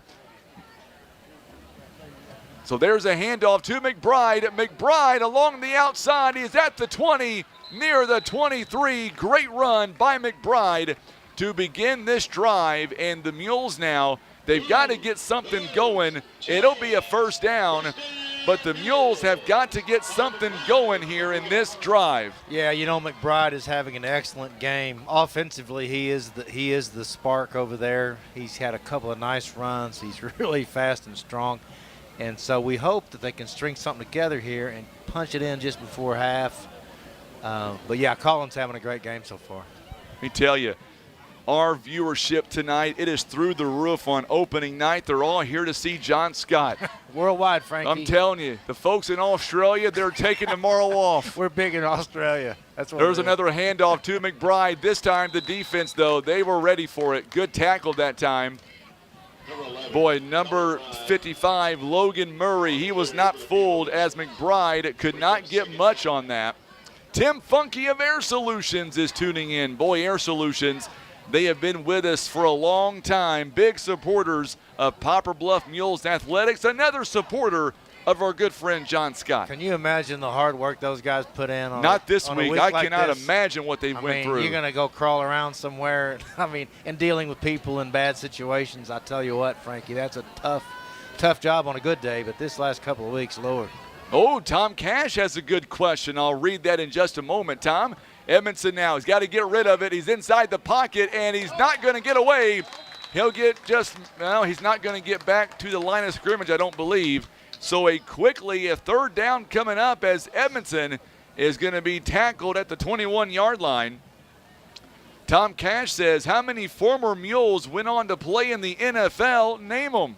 It's a great question. Good question. It is. I was going to say, when I was talking to Mr. Funky about being a sponsor this year, he said, absolutely, as long as John Scott's in the booth. If not, I'm out. He needs to come back to the chili cook-off. He has won that thing about 10 years, I think, somewhere in there. Eric Kirkman is tuning in. You betcha, my friend. A wobbly pass and nearly picked off. It hit Wanter in the chest. It bounced off of him. Yeah, tipped at the line of scrimmage. It was. Yeah, that was dangerous. That could have been a pick six. Fortunate to get out on that one. Gail says she's in the class of 72. She's got that cheerleader in her, I could tell. Says give her an M, a U, an L, and an E and an S. Let's see, what does that spell? Oh, Mules. Boy, I like what I'm seeing here on social media right now. Big crowd watching us tonight. Grandma Jackie has probably kicked out Misty out of the house by now. Poor old Misty, skin and bones after tonight. There's a high snap. Booming kick by Palma. Not his best, but it does get near the 50-yard line, and that's where the Rebels will take over. Nice catch by Coach Mannon, looked like.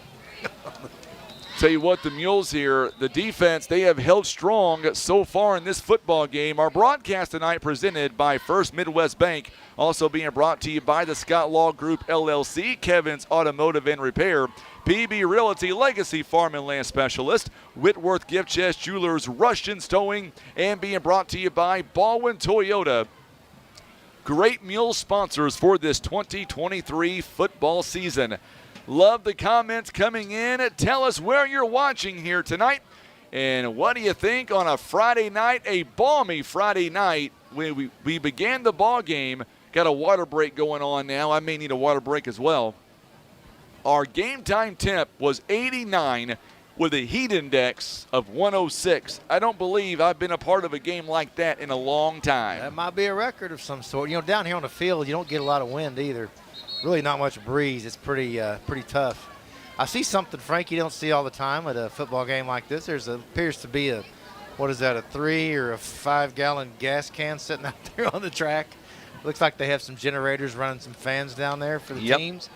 And you don't see that very often. You don't. It's just sitting there. There's not much supervision over that gasoline. I don't know. I'm not a liability guy, but. Kevin Vaughn is tuning in from Longview, Texas. Butler County Prosecutor Casey Proctor says, let's go Mules. Tyler Mathis, he is tuning in, the assistant softball coach. The Lady Mules were in action today. I think they were back in action tonight. Tell me who won that game, Tyler, between Neelyville and Poplar Bluff. So now here we go. The Rebels be a handoff. Let's see what the Mules defense, DJ Hubrin's there. And not going to get much on the run up the middle. Mules being a wall right there. Defense has played well tonight, Frank. Defense has played very well. I worry about them getting tired, spend a lot of time on the field, but you would think that, but really, to be honest with you, the Mules offense right now, they have actually been out there a lot longer than their defense, believe it or not. But we are still very lucky to be up or be down by 6 points. I don't believe it, Frank. What am I going to do with you? Make sure and hit that share button for us on social media. There's the pass. This one, the Mules have a chance to pick it. Oh, it was almost picked off. Turned the wrong way on it. He was turned the wrong way. Hunter Clifford could not turn around, but he was in the right place. Boy, this kid's going to be a player. He is going to be a player. He has a knack for being around the ball for sure. He does. Mules down by 6 points. Good crowd tonight, It is Frankie, a good crowd. I was surprised. Late start, hot like it is, first game of the season, but the stadium's full.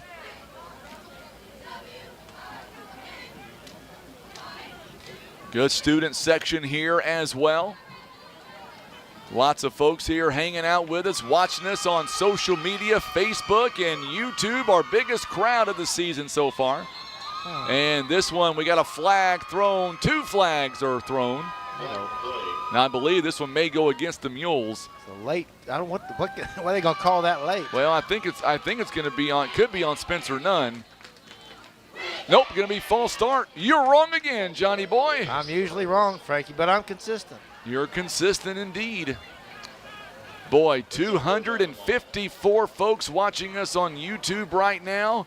Miss Westmoreland tuning in from Vulcan, Missouri to watch Connor Stevens.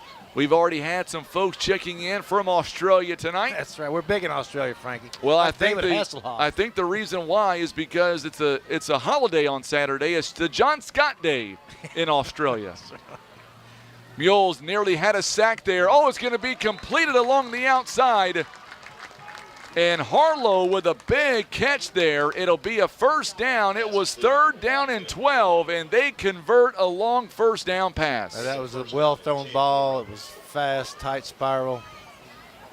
Tyler Mathis tells me the Lady Mules lost a nail-biter, 12-10. Coach Duncan, what did he say? Oh, I absolutely do. He says we need to go call a softball game. I'll take him up on the offer. Yeah, well, yeah. You need to do all this stuff, Frankie. You should be calling. You should come do the cross-country meet tomorrow. That'd be a lot of fun. Tony Webb is tuning in at Let's Go Mules. Here we go now. Here's a quick. There's Bryant. Bryant slipped on the turf, and the Mules are going to pounce on him. Spencer Nunn in on the tackle. Also making the stop as well for Poplar Bluff. Aiden Pratt, a senior. Boy, the Mules are very fortunate still to be down by 6 points. Coming up on halftime, 4:27 to go. It's almost 9 o'clock. It's a long first way half. Past my bedtime. Long first half, Frank. It's going to throw off my whole week next week. It's going to throw off. Hey, Nevaeh Larkins is tuning in from Park Hills. She says that Let's Go Mules. Boy, Nevaeh, she's a great basketball player. Graduated last year. Also a phenomenal soccer player as well. Bryant now. Ooh. Bryant misses one tackle, misses another, and this time he won't get through a third. Darius Graham, also Jay Soto and Dylan Hall, all in on the tackle, but it will be a first down. Big second effort. They had him. They had him stopped at the line of scrimmage, but he just kept those feet moving. Make sure and hit that share button for us on social media. Big crowd tonight on opening night, high school football week number 1.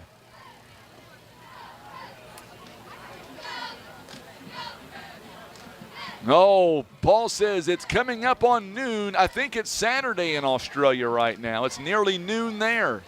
Is it Saturday there, Paul?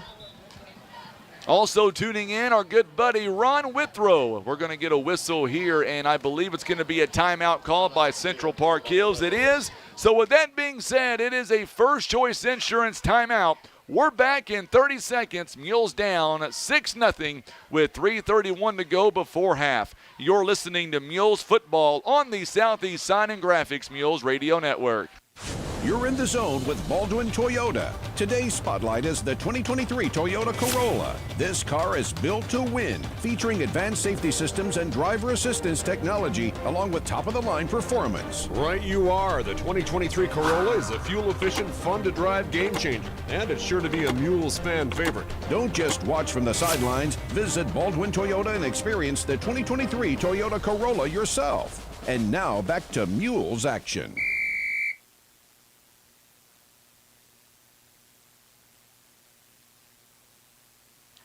On the radio, we're going to pause 10 seconds for station identification. You're listening to Mules football on the Southeast Sign and Graphics Mules Radio Network. All right, we are still with you on video, just taking a legal ID on the radio. It is coming up on 9 p.m. It is 8:59. I'm Frankie Castile alongside John Scott, Tim Hicks, and Sean Mannon, all with you tonight on week 1. It is 1st and 10 on the 23-yard line, and the Mules defense, they have been spectacular all night long, and they need to hold right here. And there is a run play. This time the Mules saw that one coming by Bryant. They were not going to let him through. Mules had a whole host of players there. Leading the way, Avery Persons, a 5'11 junior for the Mules. Also Joshua Alcorn. Lucas Robertson here from Columbia.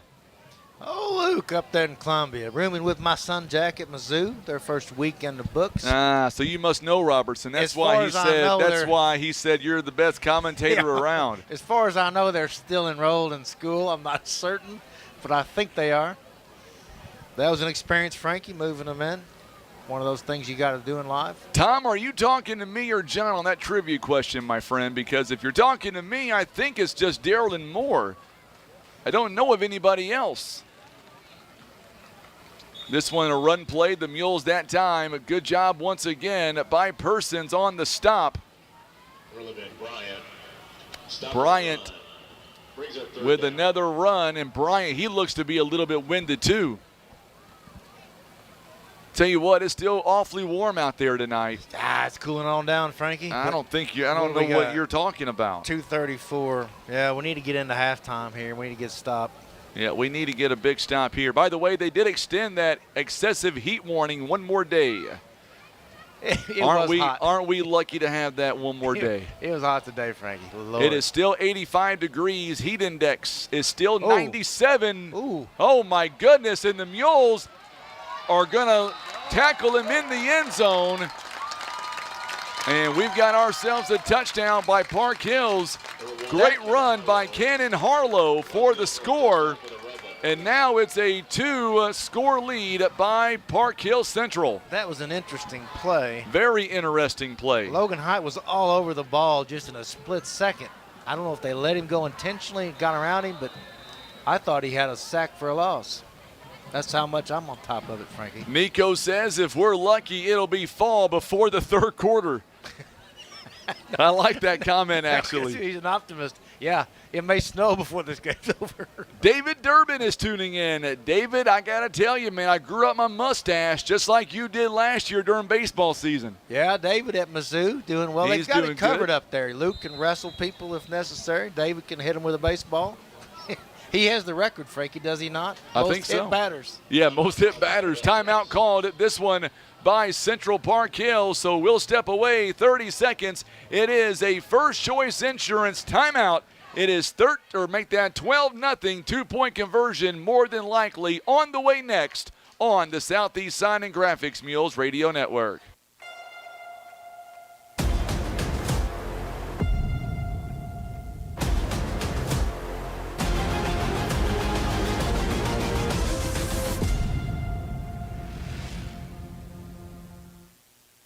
Maverick Glass offers repair of automotive, commercial, and residential glass, including mobile repair services. From a chip windshield to a custom glass shower, remember Maverick Glass. Thank you for making Maverick Glass the area's leading glass company for more than 30 years.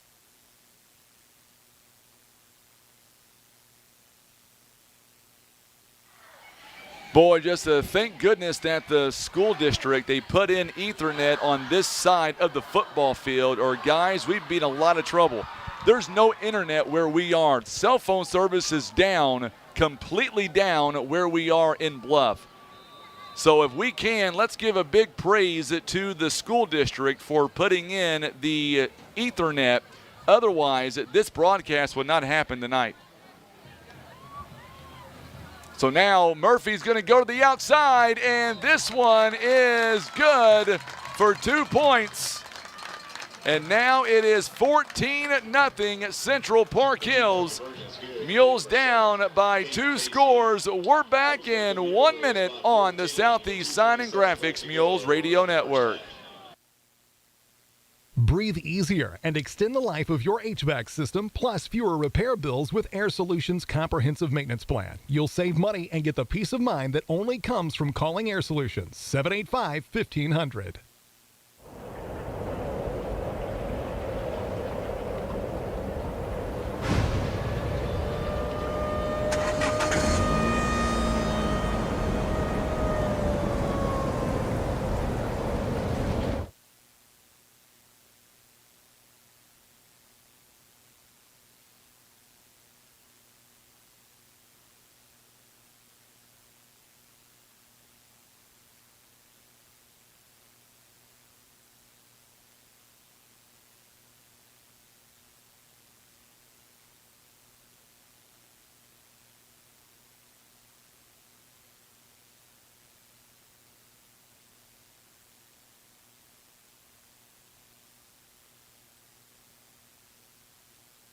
We've got 2:27 to make something happen before halftime, and the Mules are down by 2 touchdowns, 14-0 on a balmy Friday night, 85 degrees, and we're now at 9:05. Heat index is 97. We've got tons of viewers right now on Facebook and on YouTube. Let's give them something to cheer about. So now we'll see what the Mules can do. The kickoff coming up here by Braden Berry. It's going to be a shorter kickoff. Mules take it on the 28-yard line. Not going to get much. A flag is down on the 42-yard line. For 12, Derek Burton on the return. So Burton on the return. We'll see. We'll see what the flag or who the flag is on. Shot block against the Mules. It's going to be against the Mules. I should have known. Yeah, penalties are countless. Penalties tonight for the Mules. And let's just be honest, these are legit penalties. Oh, yeah. They're legit. No, normally I'd be all over the referees, but they're calling a pretty good game. No, they're playing. They're calling a great game. Oddly enough, it must be the heat. Tell you what, we think it's bad where we are right now. I'm telling you, some teams like Cape Central, they just got started 5 minutes ago. That's pretty wild, 9 o'clock game. It might be fall before that game does get over in Cape. They're playing St. Charles. So now the Mules are going to have a long way to go. They're going to have to go 80 yards with 2 minutes and 24 seconds left. They've got 2 timeouts remaining in the first half. Central Park Hills only has 1. Edmondson, he's not wasting any time, just overthrows the receiver. Darius Graham had a fingertip on it, it looked like. Maybe overthrew him just by a yard or 2. It's a little bit long, double coverage, but he's a nice pass. Rhonda's tuning in from Poplar Bluff. Pamela Davis is tuning in. They say, let's go Poplar Bluff. Glad to have them alongside. So, Frankie, those guys at Mizzou, you've got my son Jack and Lucas in one room, and then you've got David Durbin and Jace Littles in the other room with a shared bathroom. So there's some hooligans. Some hooligans. Tell you what, David Durbin was a lot of fun last year in 2 sports. And graduation. And he was fun at graduation, too. Edmondson's going to go deep again. Got it. He's got Romeo Walter. Good defensive coverage by Karis Foster. He is only a freshman. He came in and knocked the ball away from Romeo Walter. And Nice that pass. would have been a huge first down. Nice pass, nice play. Oh, really my good defense. goodness. Unfortunately, the good defense was just a little bit better. Yeah, no, David, he had him shaking at graduation. That was great. What do you mean? Oh, well, you know, What are you they were all talking wor- they about? were all worried that he might do something that they didn't want him to do. Oh, okay, I Which got he did you. not at all. Not David. No, not David. Good kid. But they were sweating, baby. Everybody's sweating. It was great. So it's quickly 3rd down and 10, 2:14 to go. Boy, Edmondson, he is airing it out here on this drive. He's going to air it out again. He is going to throw play. one up, 50-50 ball, you betcha. This time, Romeo Walter, first down and then some. It was a 50-50 ball between him and Kason Murphy. Foster was there as well. and Romeo Waltor with a big catch. First down, clock runs under 2 minutes. Run it again, same play. Same play twice in a row, run it third time. Great McBride is back at the QB spot right now. I'm thinking Wildcat formation. Nope, Edmondson's going to come in. I thought maybe it was going to be a Wildcat. They're going to get Dylan Hall in motion. This one's going to be a handoff to McBride. McBride cuts outside. Get upfield, baby. Get upfield. He's in. It's going inside the 20, the 10. He gets shoved out of bounds, but another big first down for the Mules. McBride cuts upfield, finds a seam, and moves those chains. What a run. Well, Colin McBride's having a game. He's fast, man. Fast. Gets down the field. All right, Mules fans, let's hear you right now on social media. Big run that time by McBride. It is 1st and 10 on the 12, and now the clock stops at 1:37. Two great plays by Jay Edmondson, one to Romeo Waltor, and then the handoff, and the offensive line does the rest. We're going to get a whistle, maybe a timeout here by Park Hills. Or is it a water break? I didn't see an official timeout signal. Here it is.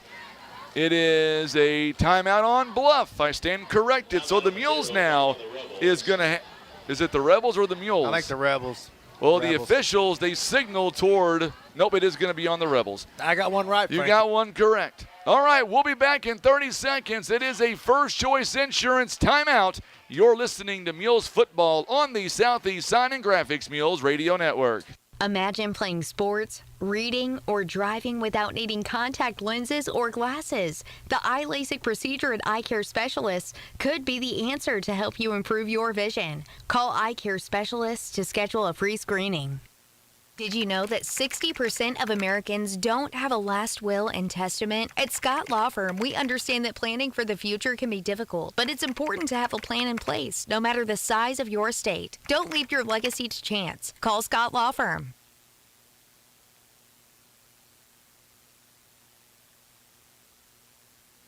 Boy, two great plays back-to-back by the Mules, and now we've got it. 1st and 10 on the 12, 1:37 to go here in the first half. Park Hills, no timeouts. Mules have 2 timeouts. Let's see what we've got. Here we go. It's going to be a run play. McBride, this time, he is not going to get much. He maybe gets to about the 10-yard line. 2nd down and about 8. There's a flag on the play as well. Boy, if it's against the Mules, and it looks like it will be against the Mules. It is going to be on the Mules. It'll be a holding call. Penalties to this point have really hurt the Mules. 32 seconds left here in the first half. Coming up at halftime, our stat program, it froze. We'll get that all caught up for you coming up at halftime. Park Hills right now scored 6 in the first quarter, 8 in the second quarter on the touchdown and then the 2-point conversion. Now it'll be all the way back on the 22-yard line. The Mules can still get a first down before a touchdown, but they might as well get a touchdown instead. Edmondson, he is going to the outside. He's got Waltor there. Touchdown, Mules. Romeo Waltor, a big touchdown catch in the end zone. Give him 6 points. And while you're at it, let's give Misty a treat as well. Grandma Jackie's coming out of her chair right now. That was excellent. It was a good pass. Romeo got under the ball. That's the same play 3 times. It's been excellent tonight. It is now 14-6. The extra point coming up by Mr. Colton Palma. The holder is Jay Edmondson. Mules can cut this down to 1 score, and they will. Extra point attempt is on the way and good. Well, Palma's got a leg, man. Patriot Auto Glass with the extra point. So the Mules now, we have on the board, and let's get some booms going if you're the Mules fans here. Let's get those emojis on social media. And that's what the Mules had to have, John. We're going to keep it here this time.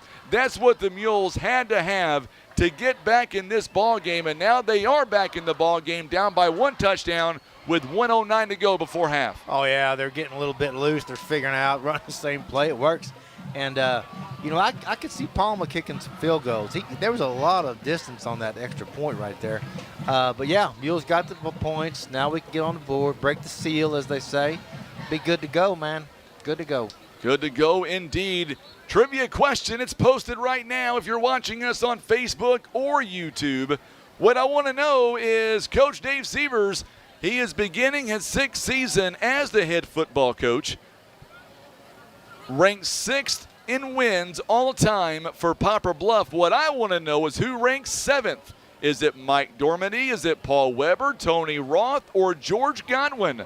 Winner tonight will receive a gift card from Academy Sports and Outdoors and that Magellan cooler, a 25-quart cooler that can hold up to 30 to 35 12-ounce cans. So there you go. Having some fun here. The Mules getting on the board before half. And now the Mules defense has got to step up in a big way. Big kickoff. This one taken at the 18-yard line. Mules secondary, the special teams all over him. And they'll have to go at nearly 75 yards in 1 minute and 3 seconds. Kevin Vaughn loves what he's seeing right now. Keep those comments coming in. Mules trail 14-7. We are late in the first half. 1:03 to go before half. Make sure and hit that share button for us on social media if you don't mind. We'd love to hear from you. So now the Mules defense, once again, hate to keep on a broken record here, but we've got to have them step up yet again. Mules this time, good stop. A run up the middle, only going to get to about the 30-yard line, so a gain of about 4 yards. Connor Stevens in on the tackle.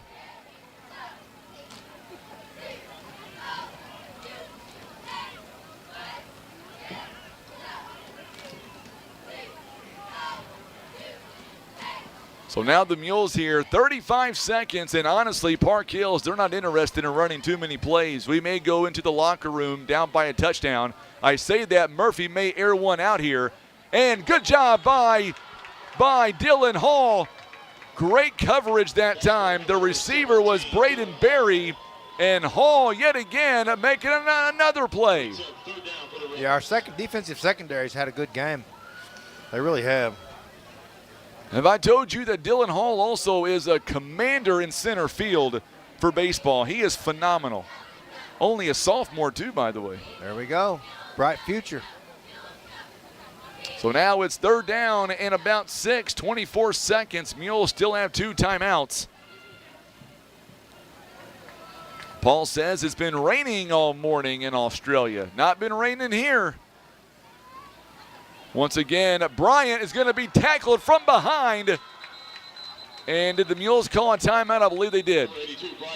I believe Bryce Dobbs, another baseball player, with a big stop. And the Mules are going to call a timeout. 4th down, but the Mules, I believe, called a first choice insurance for timeout, and they did. They're going to have one left. Very interesting call there with 14 seconds. I kind of like it. Yeah, right on. It puts Park Hills a little bit on their toes. It's going to bring up 4th down and about 6. Coming up at halftime, we'll break it all down. Mules right now. Diane Arnold likes what she sees.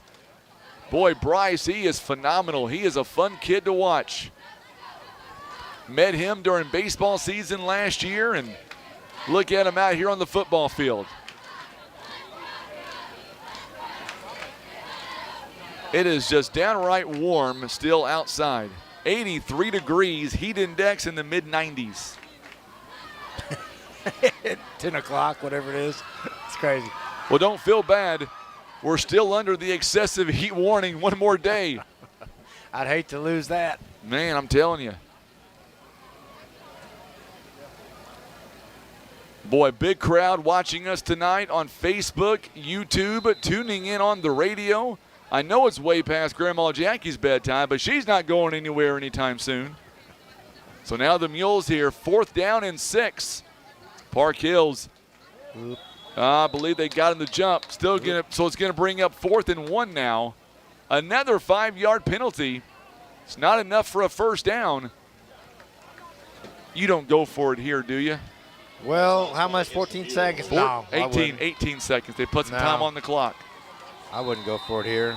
Mules have 1 timeout remaining in the first half. But what do I know, Frankie? Not much. I say go for it. Let the Mules sack them. What do you think? Yeah, we need a scoop and score. How about that? Hey, I'm okay. Lincoln Warren's back in there. We'll see what he does. There's Bryce Dobbs. Outside linebacker. Here we go. It's 4th down. Now they're going to back up to punt. And that's going to bring Darius Graham. He'll take it as well. They're going to try to kick it away from him. They do. It goes out of bounds. Mules will have 14 seconds with 1 timeout. Run the same play over here. Darius. I want that 50-50 ball. And kick a field goal. That's what I say. Palma. He's got the distance. He's got the leg. He does. He can kick a field goal. No, he does. Absolutely. 14 seconds. So realistically, the Mules can stop the clock a couple of times. A first down will stop the clock. Mules have a timeout. Tim Funky of Air Solutions is tuning in. Glad to have him alongside tonight. How's that doodle, Tim? Is the doodle still up? How's the doodle? I bet you that doodle's not been outside all day. No. No. My poor dog, he came in. No, my dogs have been in. So now Jay Edmondson, we'll see what he does. 14 seconds. Dylan Hall's in motion. Here we go. Mules going right to left. And now they put Persons in motion as well.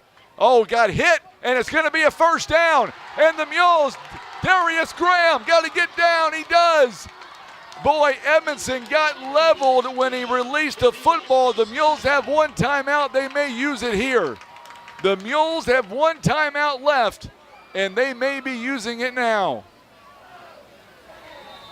Edmondson, he got pulverized as he let go of the football. That was a great tackle by Sam Calloway. But what a heads-up play, seeing the pressure, Edmondson to find Darius Graham for that catch. He stayed in there. He stayed hitched on that one, and the heat was coming, and he stayed in there and made the play. Excellent quarterback play. That was an unbelievable throw by Jay Edmondson. He's only a junior. Could this be the start of something that we're going to see in the second half where the Mules now starting to find some rhythm possibly? I think so, Frankie. Final score 54-14. I like that score because that means Central don't score another point. That's right. Be interesting play right here. What are we, 6 seconds? So this is going to be it, I would imagine. Unless you can hit an outside route pretty quick, and they've got to get out of bounds. You've got no timeouts. You're down by a touchdown. You're not in field goal range at this point. It would be a 48-yarder. There we go. I don't think Palma has that kind of range. There we go. Hey, take a shot, man. You know, we've had good kickers in the past. We've had some good field goal kicks. Oh, we had. Don't get me wrong. 48's a little long, though. 48's a little bit long. So Dylan Hall's out there. He can catch the football. Romeo Wantor is out there. Make that Darius Graham. Mules have 6 seconds. Here we go. The defense gets back. Hall's in motion. 6 seconds before half. We got a flag on the play. 2 flags on the play. 3 flags on the play. Edmondson takes off. Quarter will come to an end, but we'll see who the flags are on. If it's on Bluff, it's halftime. There's 3 flags down, and I believe it's going to be on the Mules. It's on the Mules, halftime. So the penalty is declined, but nevertheless, great job by Poplar Bluff to find momentum at the end of that first half to get on the board, but also come within a heartbeat of tying this ball game. You got to tip your cap to Coach Sievers, Coach Patillo, and the team for not giving up and finding their rhythm. 2 turnovers in the first half, and they're only down by 7 points. Oh, absolutely. I like where we are. Jitters early on. If it wasn't for the penalties in this game tonight, we'd be in real good shape. But Park Hill's a little bit on their heels right now. You see them walking into the locker room. They don't look too excited. Mules are pumped right now. I was going to say Mules are pumped. Park Hills, they've got their heads down a little bit. So thank you so much for watching. We'll see you next week. Oh, wait a minute. That's in the fourth quarter. My bad. I'm a little ahead of myself.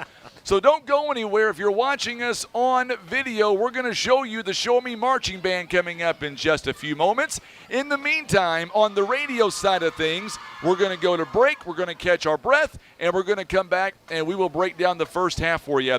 You're watching and listening to Mules football. We are live in Poplar Bluff. It is halftime coming up, and the Mules are down by just 7 points.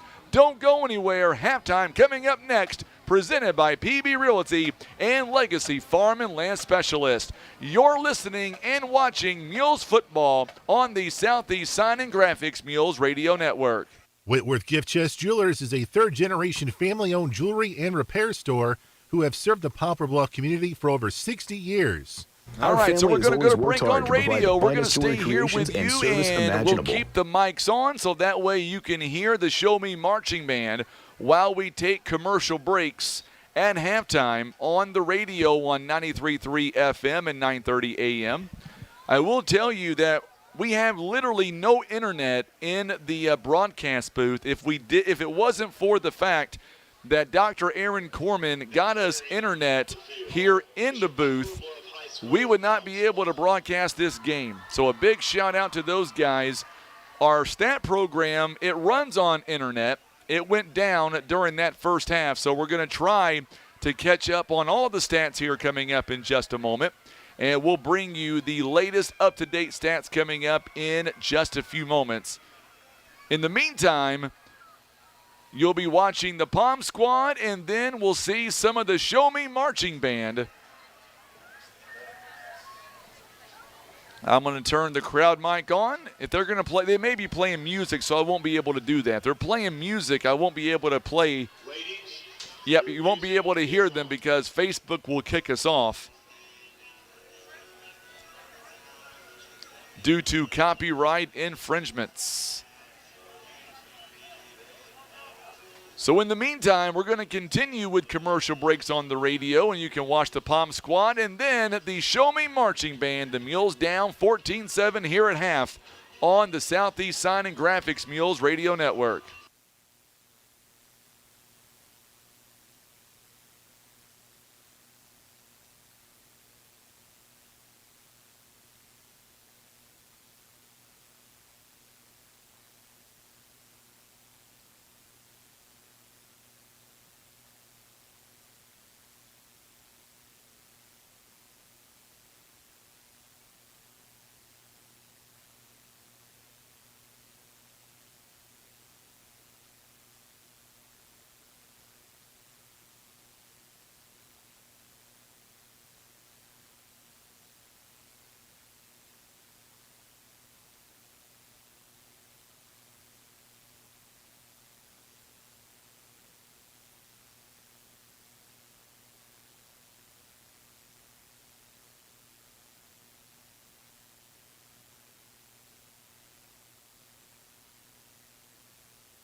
Going to come back right now here following this next commercial on the radio, and we'll break down the first half for you as the Mules currently down by 7 points.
And we are back here live in Poplar Bluff, where the Mules right now find themselves only down by 7 points, and it could have been a lot worse, and we thought at one point it could have been. It is 14-7 here, the score in Poplar Bluff, down by just 7 points, and at one point it was 6-0 for a very long time, and the Mules now trying to kind of get back in rhythm, and we're going to wait and see if the Mules are able to get in rhythm here, as they are down by just 7 points right now. Coming up, we will get you to our stats. Remember, the internet has really been an issue pretty much the entire ball game at this point. And I got to tell you, John, if I can't imagine where we would be right now if we were relying on our cell internet, because if that was what we were doing here tonight, we may not be able to bring this broadcast at all. Yeah, no kidding. That's weird. You know, it came together nicely tonight, but we haven't had that problem, or you haven't had that problem here at Not all like the that. last few years. Not and all like of a sudden that. it's just boom. I don't know if the heat, something caused the tower to go out or whatever, but yeah, I'm glad Dr. Corman was instrumental in getting the Ethernet put in over here, because that makes it so much better. We're kind of down in the hole anyway, and there's not great service on a good day down here, but right now something's definitely up. Yeah, because I don't know about you.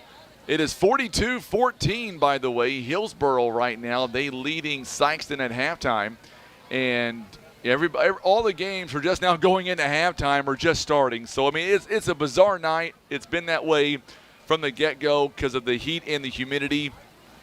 And you know what? This ball game, everything has changed in a blink of an eye, it seems like. We thought it was going to be a very close ball game, and it is at this point. But the Mules at this point, they're only down by 7 points. And really, if you stop and think about it, the Mules here overall, they have had a couple of turnovers so far here tonight. But if you stop and think about everything, the Mules to this point, they're very much alive in this ball game. Oh, absolutely. Take away that punt return, and it's a tie game. We've had, the unsportsmanlike down here on 4th down, gave Park Hills the ball back. They didn't score on that possession, but they got the ball back and scored on the next possession. Right. So we've really shot ourselves in the foot. It's our game to win tonight. I feel that, Frankie. It really is our game to win, no doubt about it, and we'll see if the Mules are able to figure out a way. Now, it will be Park Hills football when we get back to live action, so keep that in mind. And remember, we are also doing our trivia as well. We're going to give it away in the third quarter. We want to make sure that somebody takes home this gift card and takes home this cooler. And remember, if the Mules win tonight, Jerry Moore, I like his style, watching from his cool living room. I like that. It's still pretty balmy out here. We've got air conditioning going on, so it's kind of a double-edged sword. Our back sides are nice and cool, but the front side not so much. I think Tim, he's packing it up and going home, John. What do you think? Yeah, he's in the next room. He's already got his tackle box out, ready to go fishing. Hit the road. So we're going to go down field side, and we want you to listen and tune in to the Show Me Marching Band. These guys and gals, they do a phenomenal job. And we'll go down as soon as Mr. Winter starts to direct them. We'll be quiet. And we'll let you listen in to our Show Me Marching Band right here on the radio, as well as on the video stream as well. Enjoy one of the best marching bands in Southeast Missouri. It is the Poplar Bluff Show Me Marching Band.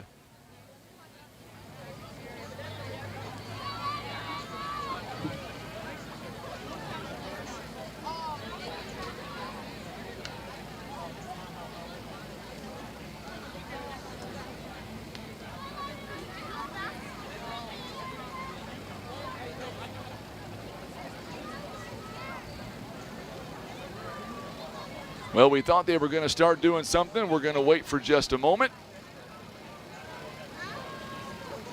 First performance here of the football season.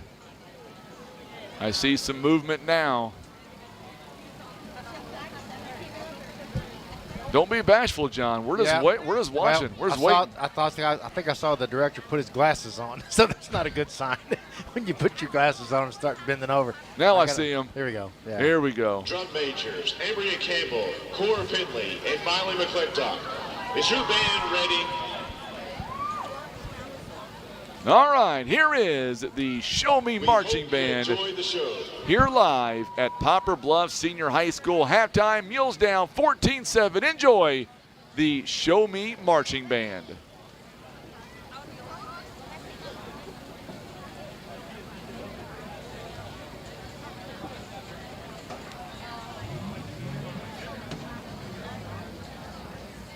I think they're messing with me now, John. This is all by design just to mess with you, Frankie. Clearly. You have a target on your back, sir. Tell you what, those folks holding those big tubas down there, they don't think it's funny. They don't think it's funny at all. When the first tuba goes down, you got to do something. David Hadley letting us know the temperatures next week may go up again. We'll be in Arkansas that game. We're going to be in Jonesboro next week. We'll be in Valley View. 9 minutes to go before halftime comes to a close.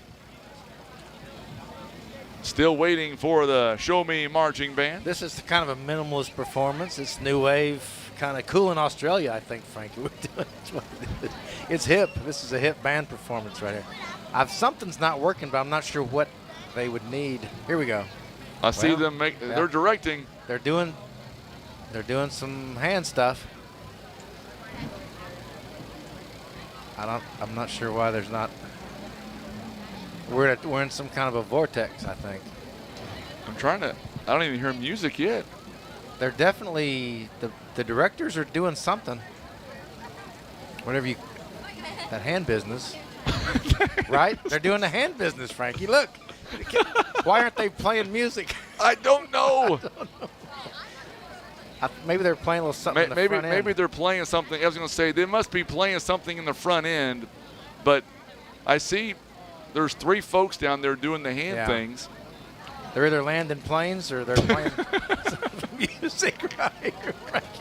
I mean, I love the band. I'm just curious. It's weird that we can't hear it. I got Dylan Bratcher right here beside me. I may send him down there to direct the band coming up in just a moment. I think so. He needs to get out there and do something.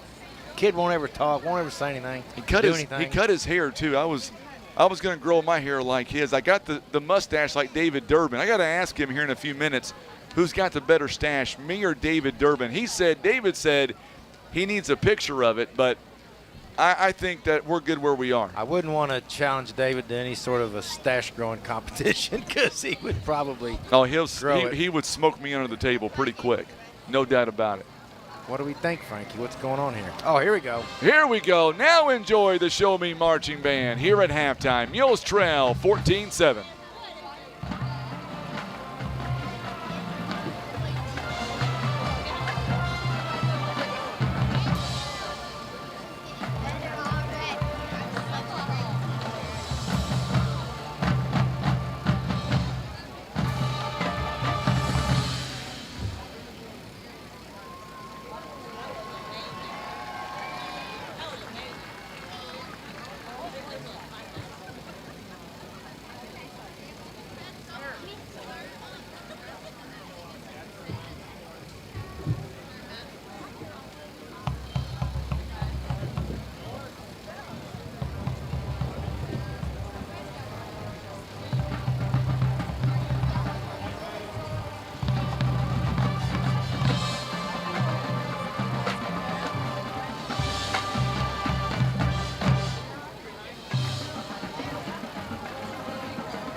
All right, hang out with us. If you're tuning in on the radio, we're going to go to a quick commercial break. If you're watching our video, stay with us and continue to watch the Show Me Marching Band live here from Poplar Bluff Senior High School. This is the Southeast Sign and Graphics Mules Radio Network.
Let's give it up one more time for your Poplar All right, those are the Show Me Marching Band. Coming up in just a moment, Dylan Bratcher is going to join us live on the program. Don't go anywhere as we continue with your halftime report. We would like to thank everyone who purchased.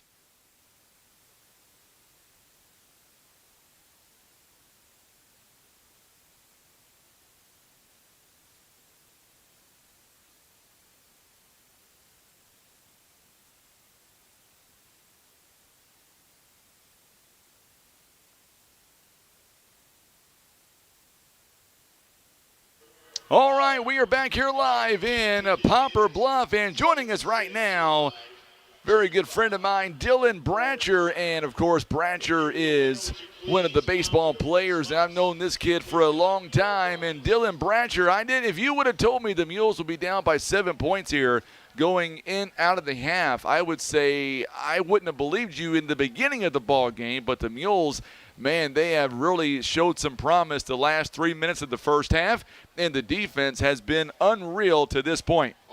I agree. Logan Haidt has just been spectacular.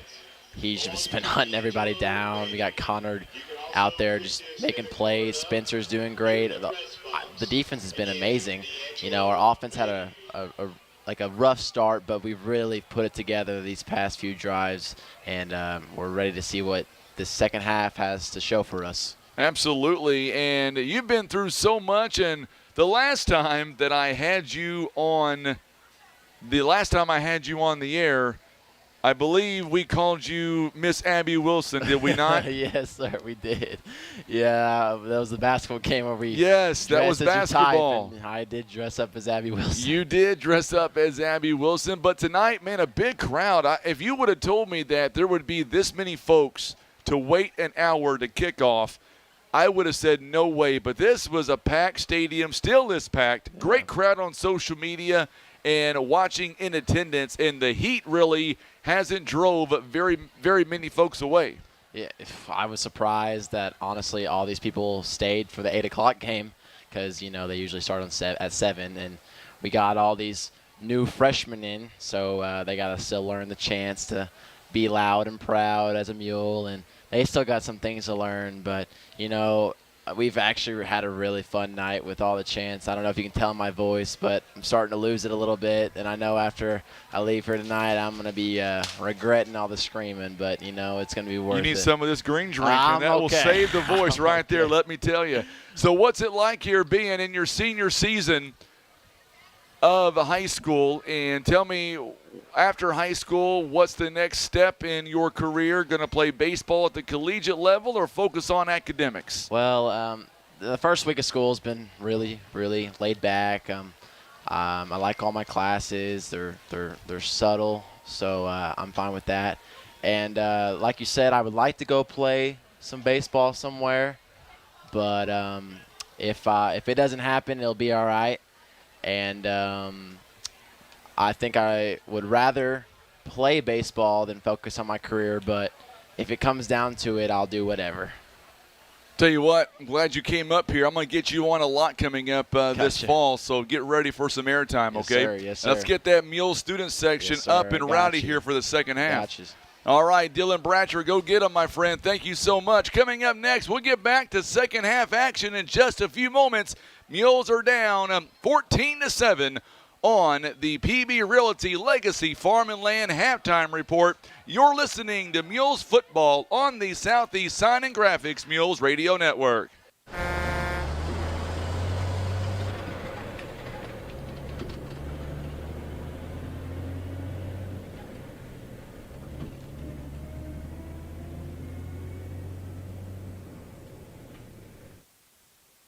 Patriot Auto Glass offers chip repair or glass replacement. They provide fast quality service done by experienced technicians. Ask about our veteran and first responder discounts. Call Patriot Auto Glass today at 573-840-5027. And remember, Patriot Auto Glass will come to you. Kevin's Auto and Tire is a family-owned one-stop shop for fast, friendly, and affordable automotive services with the latest tools and technology, as well as their time-tested automotive knowledge. They're guaranteed to get your vehicle fixed without breaking the bank.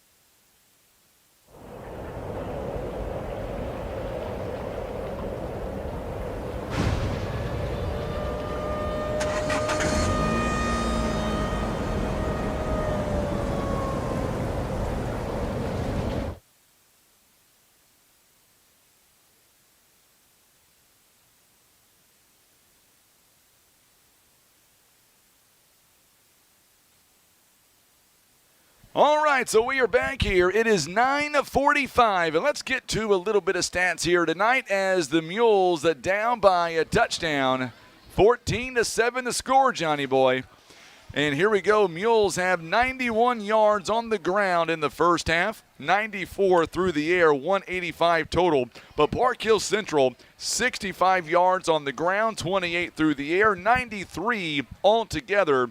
And Mules 2-1 in total yardage, down by 7 points. But it's because of special teams when Bryant was able to go 60 yards back in the first quarter when the Mules had to punt the football away.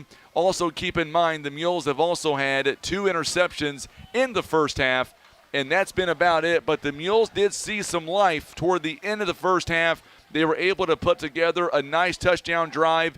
Edmondson, he threw 2 incomplete passes, a 50-50 ball to Romeo Wantor, and then a spectacular catch by Darius Graham. He also took a shot as well, and then McBride would do the rest. Oh, yeah. Yeah, we played really, aside from that one punt return and some terrible penalties, we played well with this team. Stats are very interesting on this game, and we're right with this team. If we just clean up our penalties and keep that rhythm going on offense, we found a little weak spot there, got them back on their heels. You see them coming out at halftime. The Mules definitely have the body language of momentum right now. The Park Hills guys are just kind of walking around, heads down a little bit. So I'd like to see the Mules come out, get a quick stop here, get the ball back, and air it out again, man. Get some more points on the board. Let's do it. I'm all about it. So once again, we appreciate you tuning in here tonight. Our sponsors, they include First Midwest Bank, Scott Law Group, LLC, Kevin's Auto Repair, PB Realty, Legacy Farm and Land Specialist, Whitworth Gift Chest Jewelers. Also being brought to you by Russians Towing, Baldwin Toyota, First Choice Insurance, Poplar Bluff Regional Medical Center, Patriot Auto Glass, Christian Automotive and Tire, Eye Care Specialist, Larry Hillis Dodge, Air Solutions. Also being brought to you by Edmondson, Warren and Holt, Maverick Glass, and Senator Jason Bean, your Mule sponsors for this 2023-24 football season. We are about ready for the second half coming up in just a moment. It is 9:48, and let's hear you where you're watching from tonight. And most importantly, who's going to win that cooler coming up tonight? Remember, John's going to personally use his own funds to fill that 25-quart cooler. Absolutely. All I ask, that may be fake news, but all still. I ask is we just have an opportunity to get some of that back. Or while we're cooking hot dogs. I mean, That's right, while we're cooking hot dogs. Now, the Mules are going to kick off, too, by the way. The Mules are going to go from right to left. David Hadley says defense has to come out, and yes, they do. The Mules have got to get a stop here. You don't want to go down by 2 scores in this half. Here we go. Booming kick downfield. Palma. Bryant picks it up on the 15-yard line. Bryant trying to get to the outside. He does. And now the Mules are chasing him, and really good return by Park Hills Central. And that does 2 things. If you're Park Hills, it gives you good offense, good positioning. If you're the defense, it kind of puts you on your heels already. Yeah, that kid can really run. He carries the ball out away from his body a little bit. If we could ever get a lick on him, he'd fumble it. But unfortunately, he's fast and pretty shifty. So nice to get that stop. I was a little bit worried he might cut loose on that one and score 6. So now the Mules, remember, the Mules here on total yardage 2-1. We'll see what they're able to do here. We're going to give away that cooler and gift card coming up here tonight. That's going to go on here in the third quarter at some point. We'll show that trivia question one more time sometime during this quarter, and then we're going to give it away. Remember, share the video feed, and you got to have the right answer as well. So now, Murphy, it's going to be a direct snap to him, and he is going to get a first down and then some. Mules unable to bring him down. Logan Height is in on the tackle. We've got a player down as well. It's a Mules player. I believe that's going to be Connor Stevens. He's going to get up and run off the sideline. So they're going to move the chains now, 1st and 10, and they'll spot him all the way down to near the 41-yard line.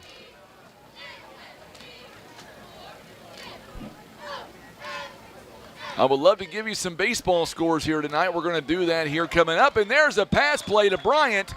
Darius Graham on the tackle along the outside. So quickly, Park Hills and Bryant, I'm not sure if he's hobbling a little bit, but he's coming up a little bit gimpy there, number 11, John. Yeah. Don't know if he's cramping or what's going on there. Don't like those first 2 plays after the half. Some adjustments being made. We really need to step it up right here and get this stop. So now Murphy, shotgun formation, Mules defense.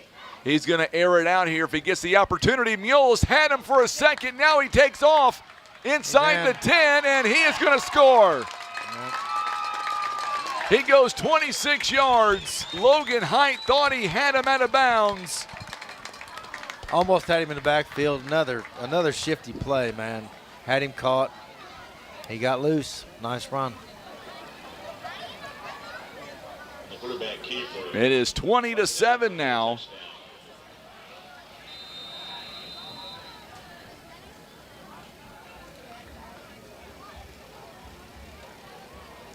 So 20-7 is the score. I think I gave the Mules an extra point on that last touchdown by mistake. My bad. Hey, we'll take it. We'll take it. 20-7 the score. There's the assistant athletic director, Jordan Penn.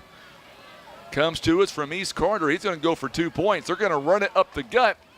And the Mules defense, did they get him? Did they stop him? I believe they stopped him, John.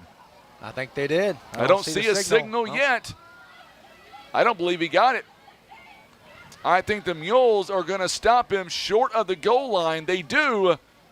And it's it's going to be no good. So the Mules are going to be down by 13 points. We'll be back in 30 seconds.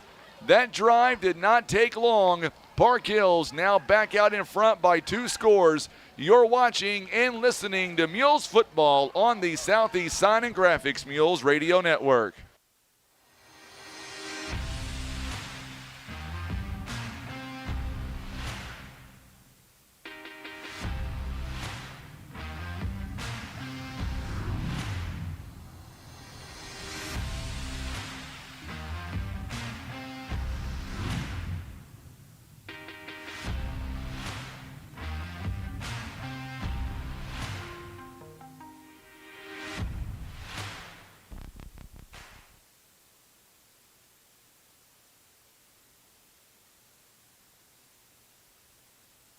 So a quick touchdown at that time, and the Mules are now down once again by 2 scores. They are down 20-7.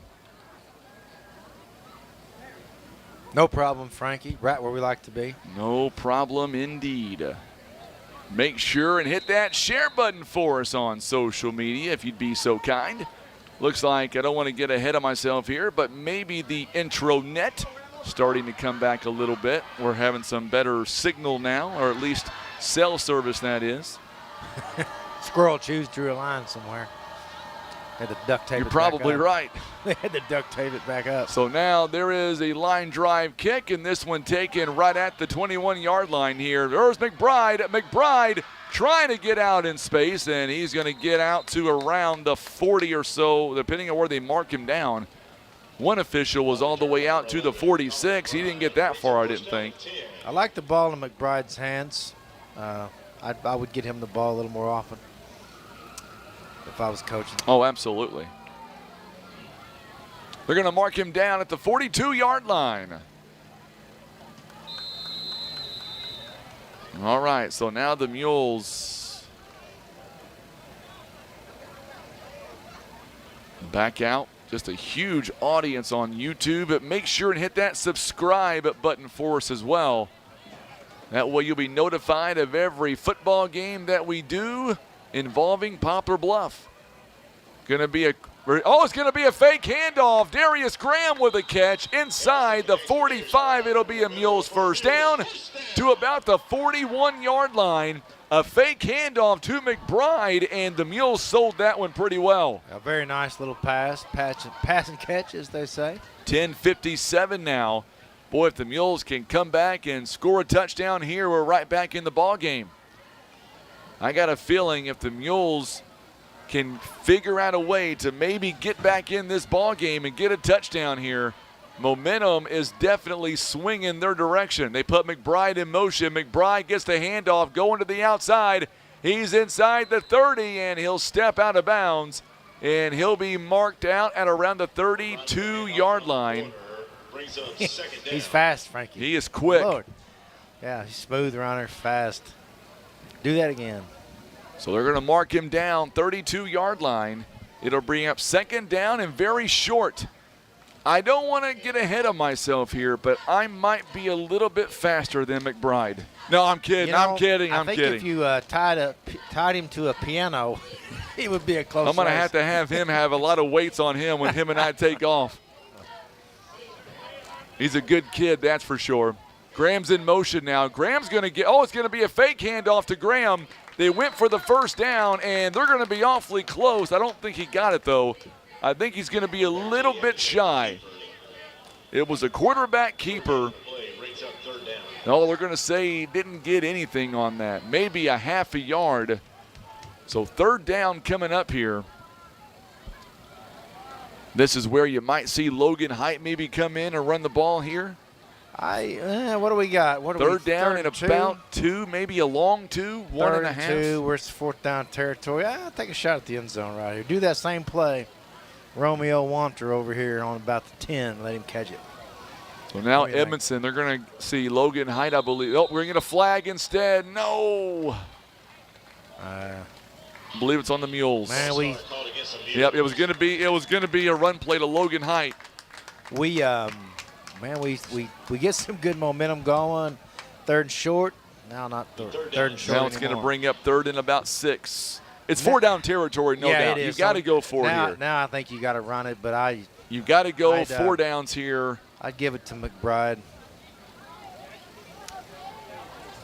So Edmondson, he's had a pretty good night. Couple of interceptions. Other than that, he has had a pretty good night.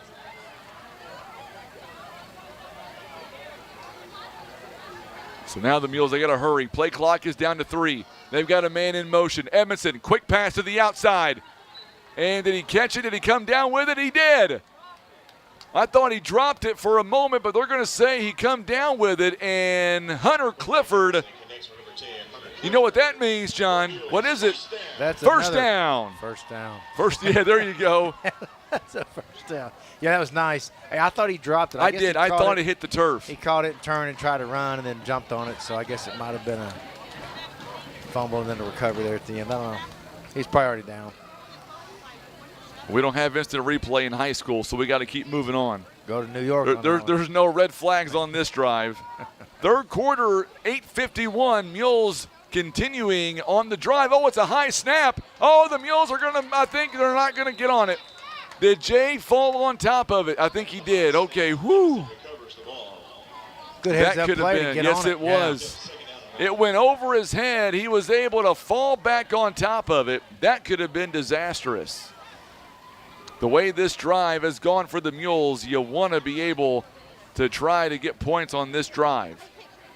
It's amazing watching everybody at 9 or 10 o'clock now officially on a Friday night still fanning themselves because it's so hot outside. I'm not sure what they're talking about. It's 66 in here. It gets dark and you think it's cooled off, but no. Not tonight, it's not. Edmondson now, another high snap. This time he'll take it himself, and he gets slammed to the turf inside the 35 to about the 34. And it's going to bring up third down and very, very long. It'll be third down in about 15, 14. Romeo Wanter time. Air it out. It worked a couple times. Big news of the night, Jackson is out of Class 5. They're in Class 6. Farmington and St. Mary's moves into Class 5 in our district. Jackson's scared. We'll see Jackson one time this year instead of twice. We'll see him at our place. Edmondson's got 2 downs to get 16 yards. Throws it over the head of Romeo Wantor, and it'll bring up fourth down coming up. Good idea. Close. Man, this drive was going such in the right direction, too, for a long time. Shot themselves in the foot twice. Yep.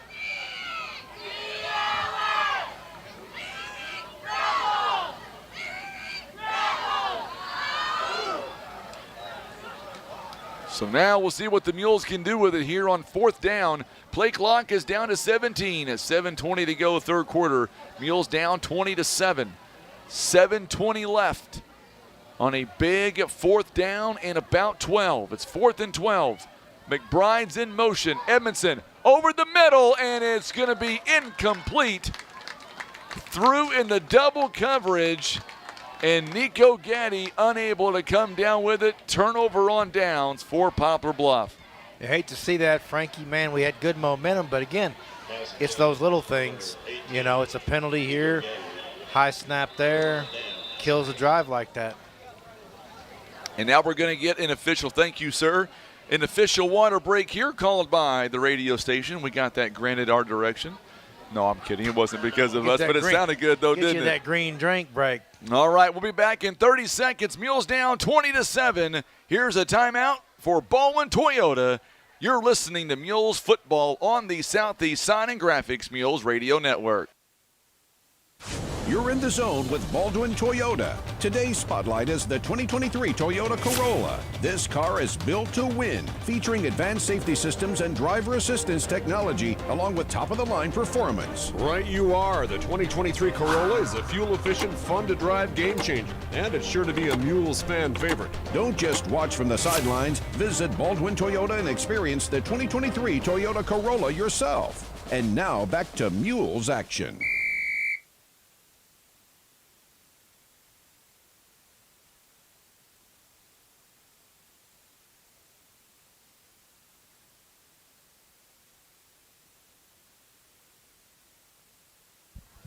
It is 10:03 on a Friday night. I'm Frankie Castile alongside John Scott. Tim Hicks on the camera.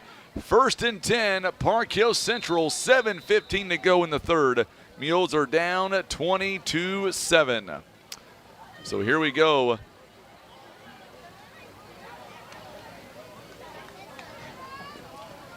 So now, once again, Bryant with a good catch, and he's going to get to about the 45, and Dylan Hall is going to bring him down.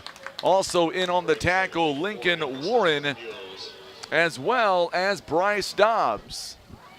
Boy, Dobbs is built like a linebacker, is he not? He absolutely is. Good baseball player, you know, Bryce. Plays catcher.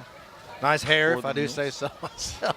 Not that I got any kind of hair envy, Frankie, but kid's got hair. Keith Porter is tuning in. Glad to have you alongside, Keith. I appreciate the compliment, but to be honest with you, the reason why most people watch our video, from what I've been told, is because of John Scott. Hey, we're big in Australia. He's got a man open, and oh my goodness, he comes down with it. Bryant walks in the end zone, touchdown. Darius Graham, it was a 50-50 ball, went up with it. And Graham is slow to get up, and that's the most important thing right now. I believe he cramped up. As soon as he hit the turf. Yeah, he that was a high ball, and Bryant came down with it. I'll give him credit for catching it. And he was off to the races after that. Yep. I think Darius is all right. There's a flag down on the play as well. Didn't see the flag. It's all the way back on the 45-yard line. So this touchdown may not stand. I didn't see the flag. I was more concerned about Graham, and the offense is coming back, so it won't hold, it looks like. It's not going to stand, yep. You know, that's the first holding all night on either team. Holding has been called against the Rebels. Boy, the Mules got lucky on that one being a holding call, but my concern now shifts to my right side and Darius Graham. It looks like cramps. I think it's cramps, but it's hard to speculate. He is still down on the turf. They're going to line up for a play, but now they're going to come off. Now he gets up. I think it is cramps the way he's walking off the turf. Well, Keith, I'll let John know he does a decent job as well. There you go. There you go, John. By the way, John is going to sign autographs tonight. Hey, when Keith brought you those rolls from somewhere. That was amazing. He's getting in on there. He gets good treatment, right? It's about fake news. Leanne says Bryce does have good hair. Yes, he does. So the Mules, Darius Graham looks to be cramping up a little bit. And to be honest with you, 6:37 to go here in the third. kind of surprised that we haven't seen more of this so far in the ball game yeah, it to looks this like point. the first one. I remember Darius last year. He cramped a lot early in the season. But, you know, he's on the field all the time, and he gives it all every single time. And he's either in on the play or real close to being able to play. And it takes a toll. It absolutely does. And It really I'm glad does. he's not hurt. You know, it would be a real shame for anybody to get hurt out there. But he cramped and on the wrong side of the field. It took him a long time to get off. But we need a turnover here, Frankie, I'll say. Be nice. So now to bring up, so it's going to bring up first down in about 20. We're going to give away that cooler and gift card coming up tonight as well. We'll do that this quarter. We're going to get back here to live action. Darius Graham on the sideline drinking some fluids now. Murphy again going to give it to Bryant. Oh my goodness, the Mules miss one tackle, but they won't miss a second one. Lincoln Warren, he will wrap him up. That guy's hard to get down. Also in on the tackle for the Mules, it's gonna be Spencer Nunn. It's going to be on us. Yeah, I think it's going to be on. It's going to be a late hit. Frustration. So back-to-back penalties. Man, the Mules had them 1st and 20. It might be offsetting. No. Nope, it's going to be on the Mules. Yeah. Yep. That was a fair call. Refs has done a good job tonight. Calling a pretty clean game. As rare as that is. And I could just tell by the expression on Coach Severs' face, he is not happy at all with all of the personal fouls and unsportsmanlike we've seen so far tonight for the Mules. Might be one of those see you in the morning kind of deals. We're going to have Saturday morning practice. We might be. Tom Cash, we're talking about hair all of a sudden. Colin McBride, he's in the category. Hey, okay, so the question is, I guess the trivia question is. Who's got the hair? Who's got the best hair on the football team this year? Well, Jay Edmondson's got the hair. At least he did. But, I was going to say, Jay's in the conversation too. But Colin McBride's father now, that guy's got some hair. He looks like some kind of a biker guy. If you didn't know him, it might be kind of scary. I see him around. I'm clean cut and buzzed. Okay, that didn't sound right. McBride, or make that. It sounded entirely right, Frankie. Finally, you tell some truth. Quarterback keeper Murphy. That's not what I meant. That's funny though. There's a highlight reel for you. Yeah, that's the headline tomorrow. Well, there's your viral TikTok. Yeah. Voice of the Mules admits live on the air. He's clean cut and buzzed. Yeah, we get T-shirts made. We'll get Dylan Bratcher. Students can make up T-shirts. Yep. Okay. I see this. We need to get the website. CleanCutandBuzz.com. Yeah, CleanCutandBuzz.com. 2nd down and about 5. Colin McBride, he's had a good ball game. Yes. He has had a good ball game Glad here. to see him on the field. 20-7 now. Mules down by 2 scores. And what we're seeing right now is Park Hills up by 2 scores, and there's a handoff that time. It goes to Jackson Jones. But what we're seeing is Park Hills taking their time, being methodical now. On each play they run, they're moving the chains. And I'm seeing Jones now. Looks like he's limping a little bit too. And because of that, we're going to see a replacement come in for him. Matt Mannion now is going to come in. You see Jones here right in front of us. He's running off, and he may be cramping up as well. And that's what we're going to see. Yep, that's exactly what it is. And we're going to see a lot of that, I think, the rest of this ball game. It is still very, very warm at 10 o'clock tonight. Yeah, Park Hill, they're just going to run slow, run it down our throat till we stop them. Yeah, we're going to have to stop them. That's going to be the only way we're going to get back in this ball game. It is, check this out, folks. It is 10 o'clock, 10:10. It is 82 degrees right now. The heat index is still 93. Yeah, it's a tough 82. This one's a handoff, or I should say a quarterback keeper, rather. Doesn't get much on the carry. So Jones now, he hops up, and he may try to come back in the ball game. But you know what? The cramps, we're going to have to watch the rest of this ball game.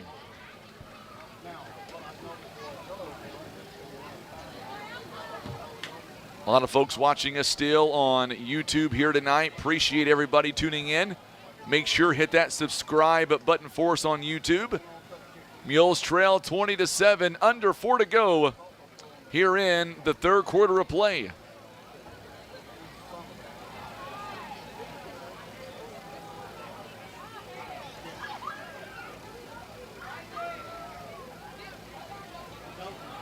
Touchdown. And there's a touchdown. Pitch and catch. Yep, just a pitch and catch that time. Quarterback today, number 11, Joe Bryant. Bryant now, Joe Bryant. A Rebels touchdown. That Bryant, he's everywhere. He is.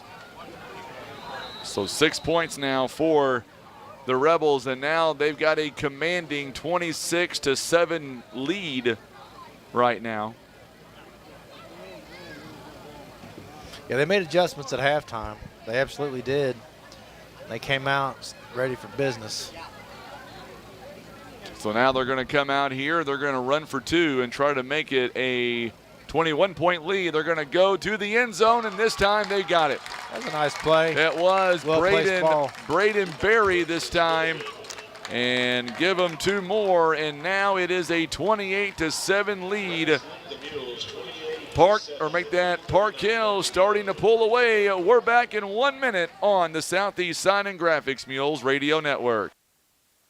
Caring for those you love also means taking good care of yourself. At Poplar Bluff Regional Medical Center, our healthcare providers take the time to identify your health risks and help you prioritize good health. Regular checkups and age-appropriate screenings are important to be healthy now and stay well in the future. With same or next day appointments and online scheduling, we make it easy to make an appointment right now. You can even see us from the comfort of your own home via telehealth. Put your health first today by making an appointment by visiting pbrmc.com and searching online scheduling.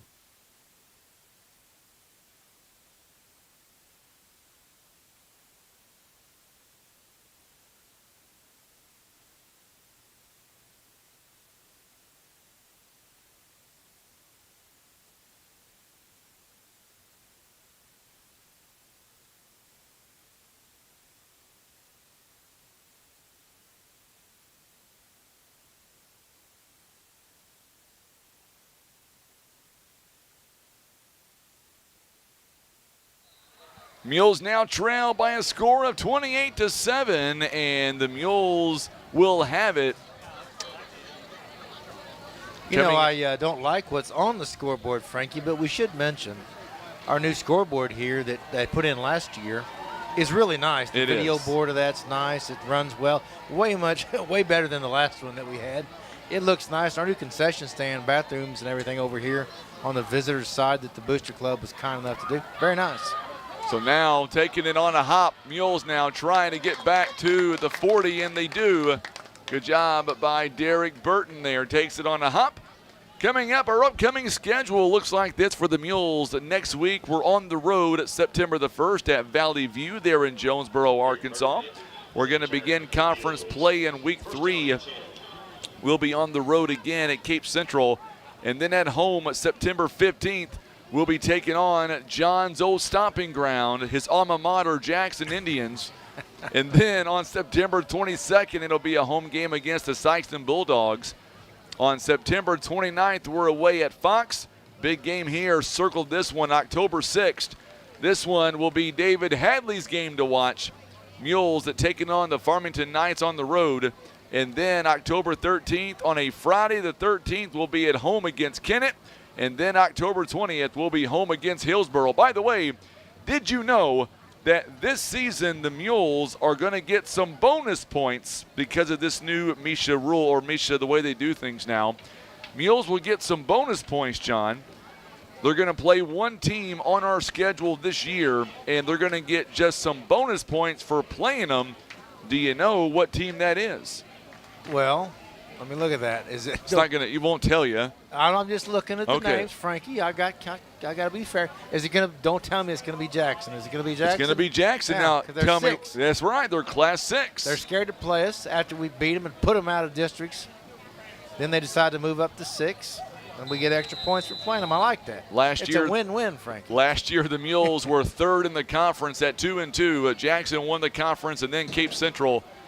This one is a catch to Romeo Wantor, and the Mules got to do more of that. A quick pass play. This one to Romeo Wantor.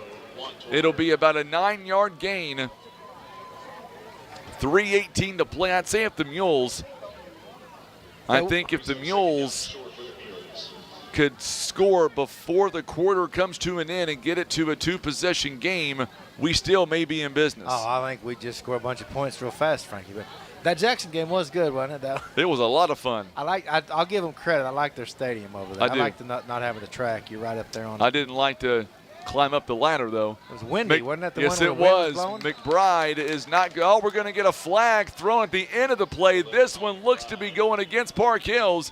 I can see the defensive coaches going crazy on the sideline. We'll wait for the official signal. A lot of personal fouls. If it's a personal foul, it'll be a first down for Poplar Bluff. A lot of those kind of penalties in this game. Yeah. It's going to be against them. A lot of those. That was probably the fifth or sixth personal foul tonight. So that'll be a first down for the Mules. So last year, Jackson won the conference. Cape was 3-1. Mules were 2-2. Farmington 1-3. Sykeston 0-4. You look at our district this year, it's Bluff, Cape Central, Farmington, that's a new one, Fox, Melville, St. Mary's, and then Webster Groves. St. Mary's, they have done some restructuring. They lost 16 players, a head coach. They're kind of the X factor in our district. Not sure much about them at this point, but they're in our district out of St. Louis. Edmondson, quick pass out to Romeo Wantor now. He's going to pick up some good yardage again, runs right through Foster this time, and Foster gets up hobbling a little bit. He might be cramping too. Was that a flag at the end of the play? That was a flag that was just thrown. That came in super late. That one's going to be on Park Hills too, it looks like. And that's got the coach very upset. And I believe that one, I can't see the number, it's not going to be on Bryant.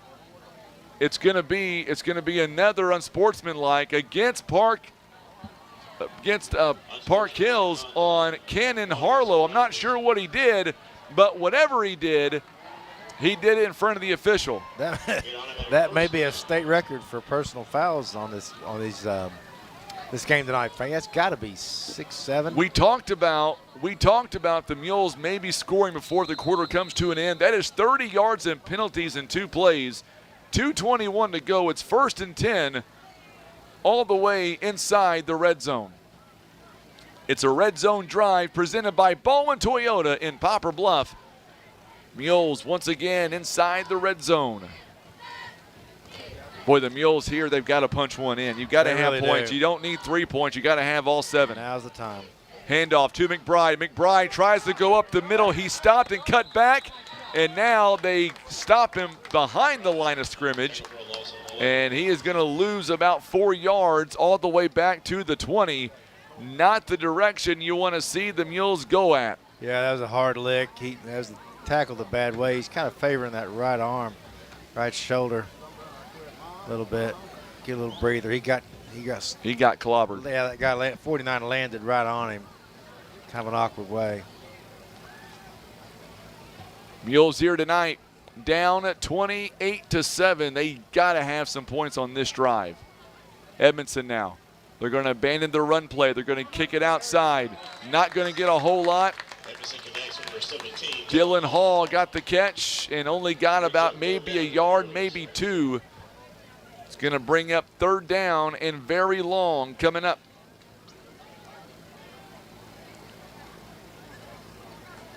I haven't seen Darius Graham out there.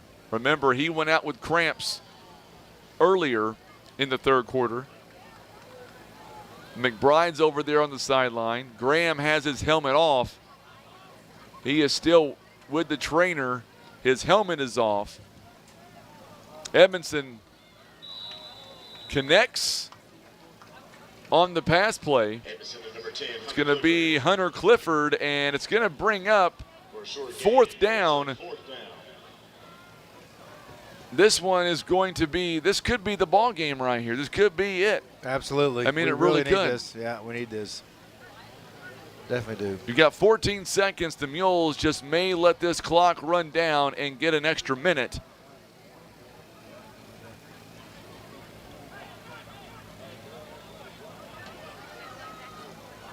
And the Mules will do just that. They'll let the clock run down to 0. We have ended the 3rd quarter. It is a 28-7 lead Mules have a lot of catch up to do when we come back. Mules down by 3 touchdowns on the Southeast Sign and Graphics Mules Radio Network. We're back in 60 seconds. School is in session, and your friends at Larry Hillis would like to take a moment to remind motorists to look out for school buses when making their commutes. Remember to stop when the bus has flashing red lights and extends its stop sign. And do not pass until the flashing lights and warning signals are turned off. Also, never pass on the right side of the bus where children enter or exit. Let's make school bus safety a priority. At Larry Hillis, we love our mules.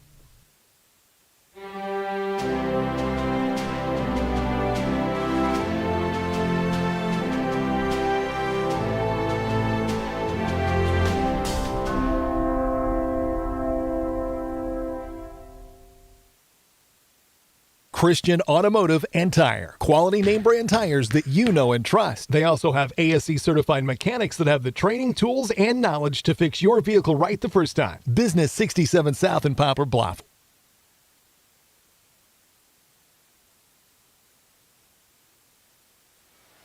All right, so we are back here, and Tim, we're going to give away that, we're going to give the answer to our trivia. Before we give the answer, we'll put that question up on the screen one final time, and there is the question right there. Coach Sievers begins this year as the head football coach, his 6th season. He's also ranked 6th in all-time wins.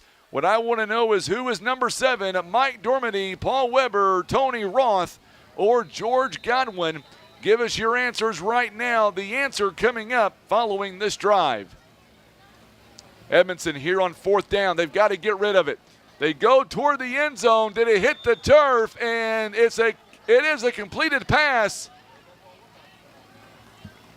Hunter Clifford come down with it, and I believe it's enough for a first down. That is a big, big play right there. 1st and goal for the Mules, and that could have been the ball game right there. Oh, yeah. Nice play to pick up that first down. Now here we are, 4th quarter, home first game. Grind it back.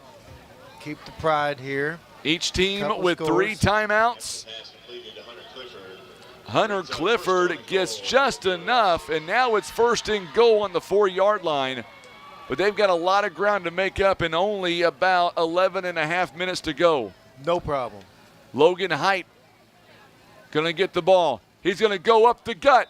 Did he get enough? He is going to be just shy of the goal line. He got 2 yards. 2nd and goal now on the 2. 2nd and goal on the 2-yard line. Boy, Mules have got to be able to punch this one in. But if the Mules can go with me on this, if the Mules are able, now, we're not to that point yet. Logan Height still going to line up beside him.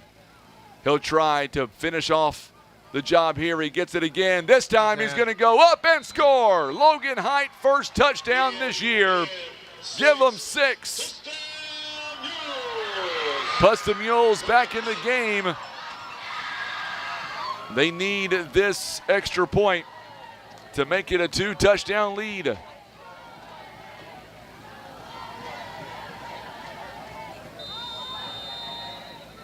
So now Palma comes in for the extra point. Jay Edmondson, the extra point attempt coming up. There we go. It is up. Oh, it's no good. I thought it did. It was wide right, or wide left rather. So it is still 28-13. Mules are going to have a touchdown and 2-point conversion. All right, let's stay right here. And let's give away the, let's go ahead and we'll show the question real quick, Tim, and then we'll have folks have a chance to read it real fast, and then I'll count Tim down. And John, before we show the answer, do you think you know it? I don't think I know it. You want to guess? I will guess Mike Dormady. Okay, he says Mike Dormady. Tim, reveal the answer, my friend. Tim says it is going to be Tony Roth is 7th place. Tony Roth. He is ranked 7th all time, 25 wins from 1993 to 1996. Tony Roth. 3 years took him. So do you want to take a wild guess as to who is ranked 5th on this list? Oh, that's a good Weber. I don't know how long Weber was here. Paul Weber is the answer. He's the right one. I thought I might put him a little higher up, but I didn't know how many years he coached. I was gone. It's pretty good. During the Weber years, pretty good trivia question, he won wasn't a lot it? of games. Yeah. No, Weber won some games. So there you go, Tony Roth, coach from 1993 to 96, come up with 25 wins. We will pick a winner. Oh, it's going to go out of bounds. I was gone during those years. We will pick a winner coming up in just a few moments. Thank you so much for everybody who gave us your answers. Somebody's going to win that grill. We just gave you the answer. So we'll pick a winner coming up shortly. Somebody's going to get that cooler. And somebody is also going to be a very happy camper to get $25 from a gift card, too. After kickoff, the Rebels take over at the 35. So it's going to be 1st and 10, 35-yard line following the out-of-bounds kick.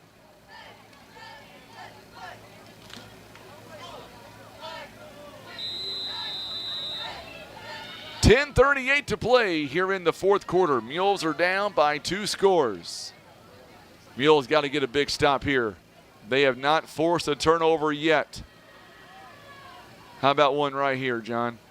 Here we go, pick 6. Mules bring in the house. This time they get rid of it, and it's going to be incomplete. Boy, the Mules that time, though. Connor Stevens, Bryce Dobbs. They were all over him. They were. They brought the house. Showing blitz, and that does 2 things. It goes to 2nd down, and it also stops the clock.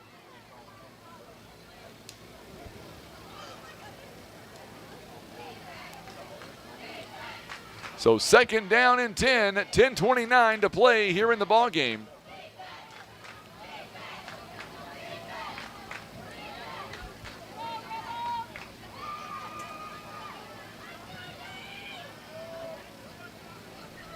So now we'll see what the Mules are able to do with it now. Mules once again showing blitz. And we're going to get a whistle. There's some laundry in the backfield.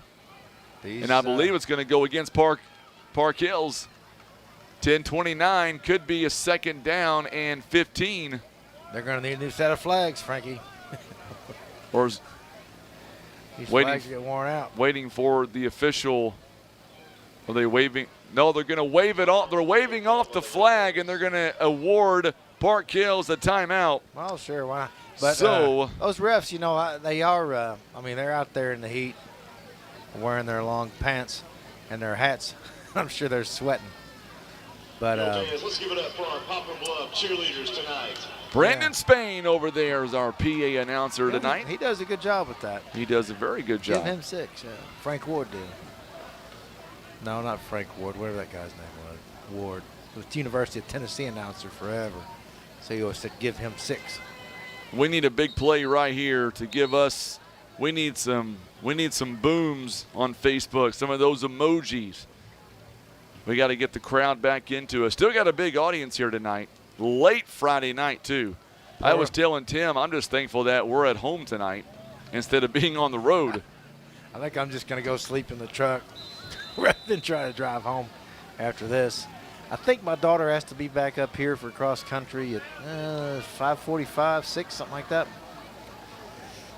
Trip over to Jackson tomorrow. Nice.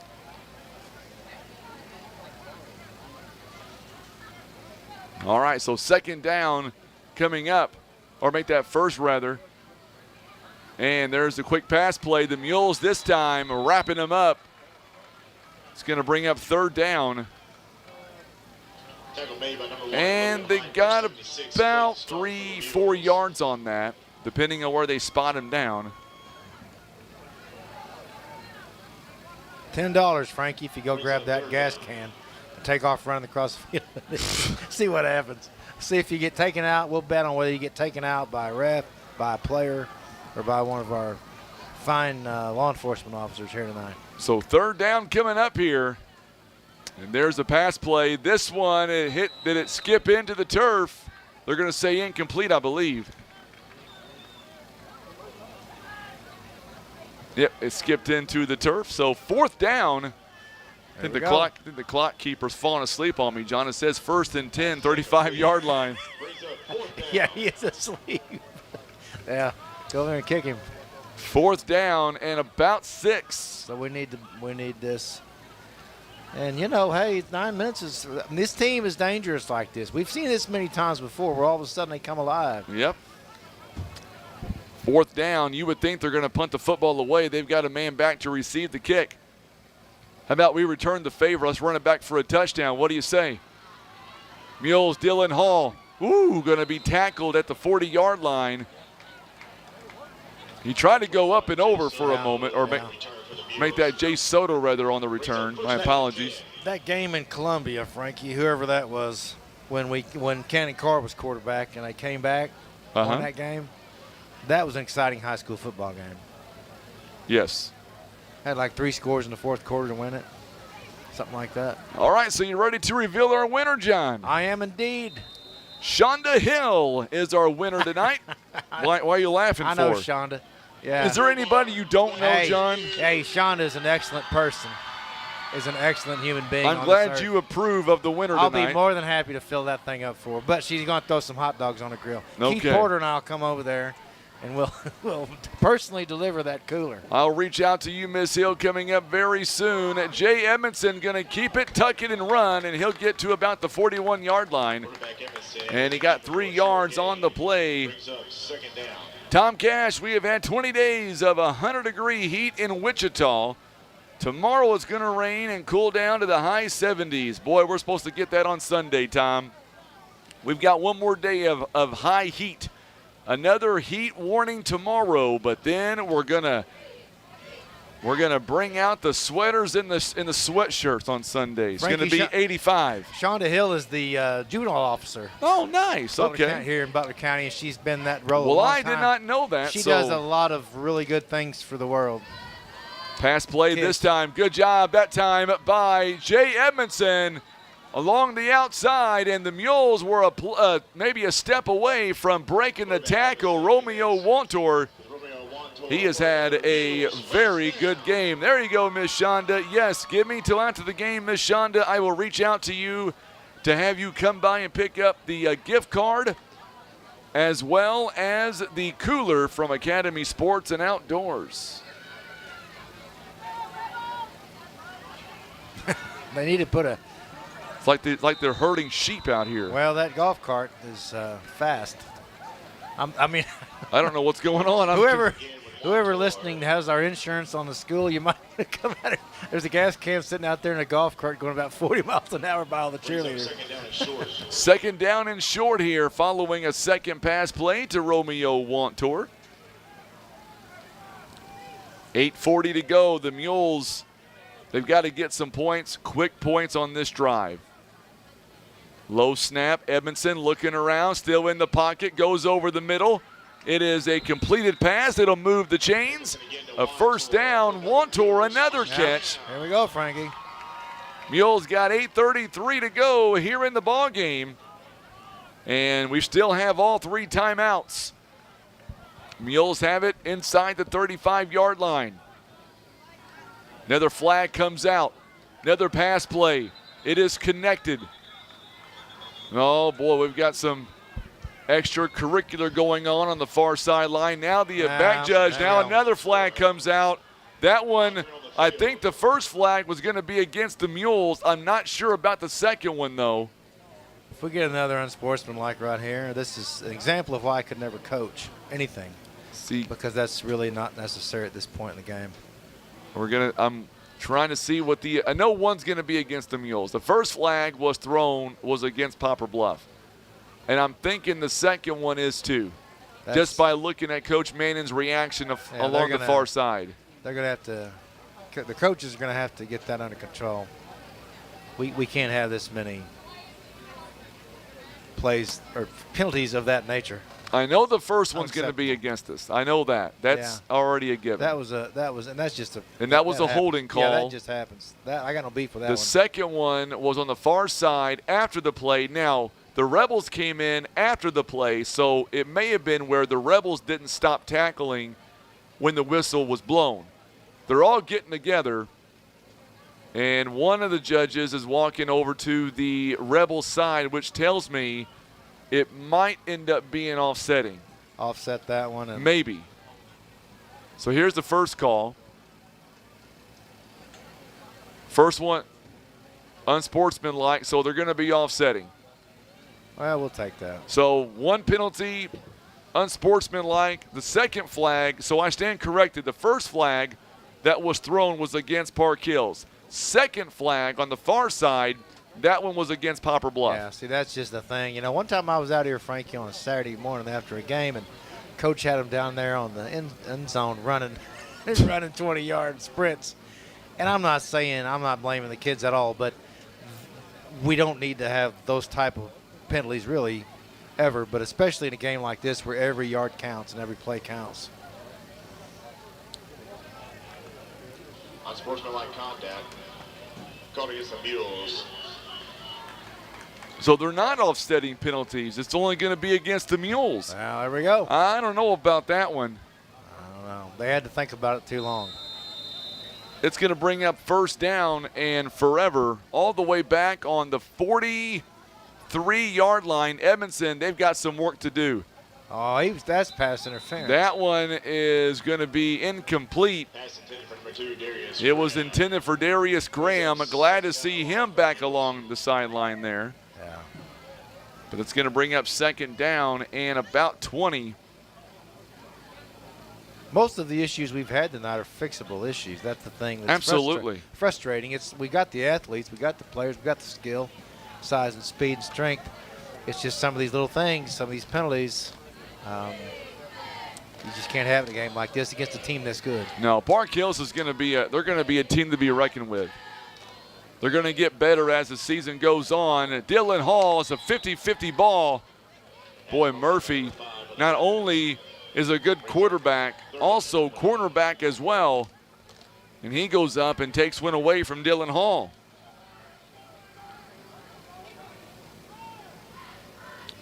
So next week we're on the road. We'll pack it up. I don't believe you'll be there next week. I've been banned from the state of Arkansas, sorry. You've been banned from Arkansas. Our good buddy Gene Huxtow, the general manager of Academy Sports and Outdoors, he'll be sitting in your place. There we go. Yeah, I got a warrant in Arkansas. No, that's a joke. I don't really. That's not what I'm going to say. I'm going to make a Facebook post on our social media. Frankie's Clean Cut and Buzz, and I got a warrant in Arkansas. It's a country music song. It could be an album. We need to work that one up. No, I'm not going to make that one. It's I'd like to, but it's kind of a long way down there, Frankie. So Sykeston gets blown out tonight, 63-14. Hillsboro just dominates Sykeston. Interesting. Sykeston 0-1 this season. What's Jackson doing tonight? Do we know that score? They're taking on Edwardsville. Oh, that's going to be a battle of big schools. Edwardsville's good. They are. Or usually they're good. I like to wake up in the morning and Jackson be 0-1. Edmondson going to go deep. He's got a man there as Hunter Clifford and Foster was able to knock it away. It was one of those deep passes, and really Foster had the better position than Clifford. A little bit short. Man, it's just turnover on downs for the Mules. That was fourth down, and that might be enough right there. 7:52, and you hate to see that. The Mules had an excellent opportunity. Yes. And penalties is just what's got us tonight. Penalties. That's something the coaches are going to have to work on. That's a coaching thing. Still some time, so if the Mules can force a turnover, then who knows? We might be back in business. Stranger things have happened. Yep, Frankie. you're right. You're right.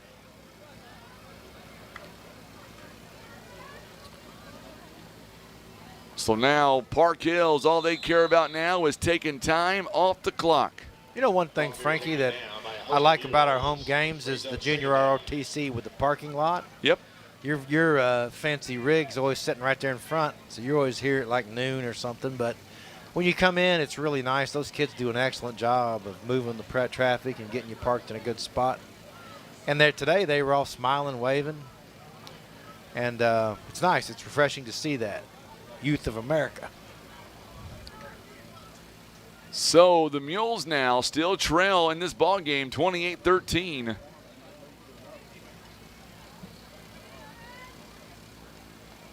Next week we are on the road. Here's a pass play. This one to the outside. Oh boy, they've got a man to beat. Dylan Hall's not going to catch him. Touchdown, Central Park Hills. Cannon Harlow on the touchdown. It's going to go 43 yards, and he was able to beat everybody on that play. And that's going to give them 6 more. Park Hills is on their way to beating Bluff again. Second straight season that would have happened. Kid was fast. He's very quick. He is very, very quick.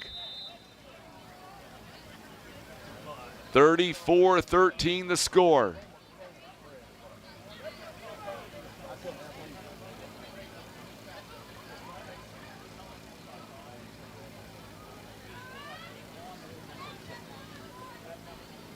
(34-13) the score. 6:55 to go in regulation. I have not seen our athletic director, Kent Keith, around tonight. I don't know. He must be doing something. No, he's around. He's down there on the sideline. Yep, I see him. Gary Simmons is down there. Okay, yeah, there he is. He's not wearing his Bad Bunny outfit tonight. Are we going to have a pink out game? I hope we do. He needs to bring that thing out of the closet. That was the greatest thing. Was that not the best thing ever? I mean, that was actually – that may have been the best moment. I missed the entire play thinking about the pink bunny. Oh, it was the greatest thing ever, man. I kept thinking of that movie, that Christmas Story. Kid with a rabbit outfit. 34-13 to score. We're going to come right back here. Mules have the football next. You're listening to Mules Football on the Southeast Sign and Graphics Mules Radio Network.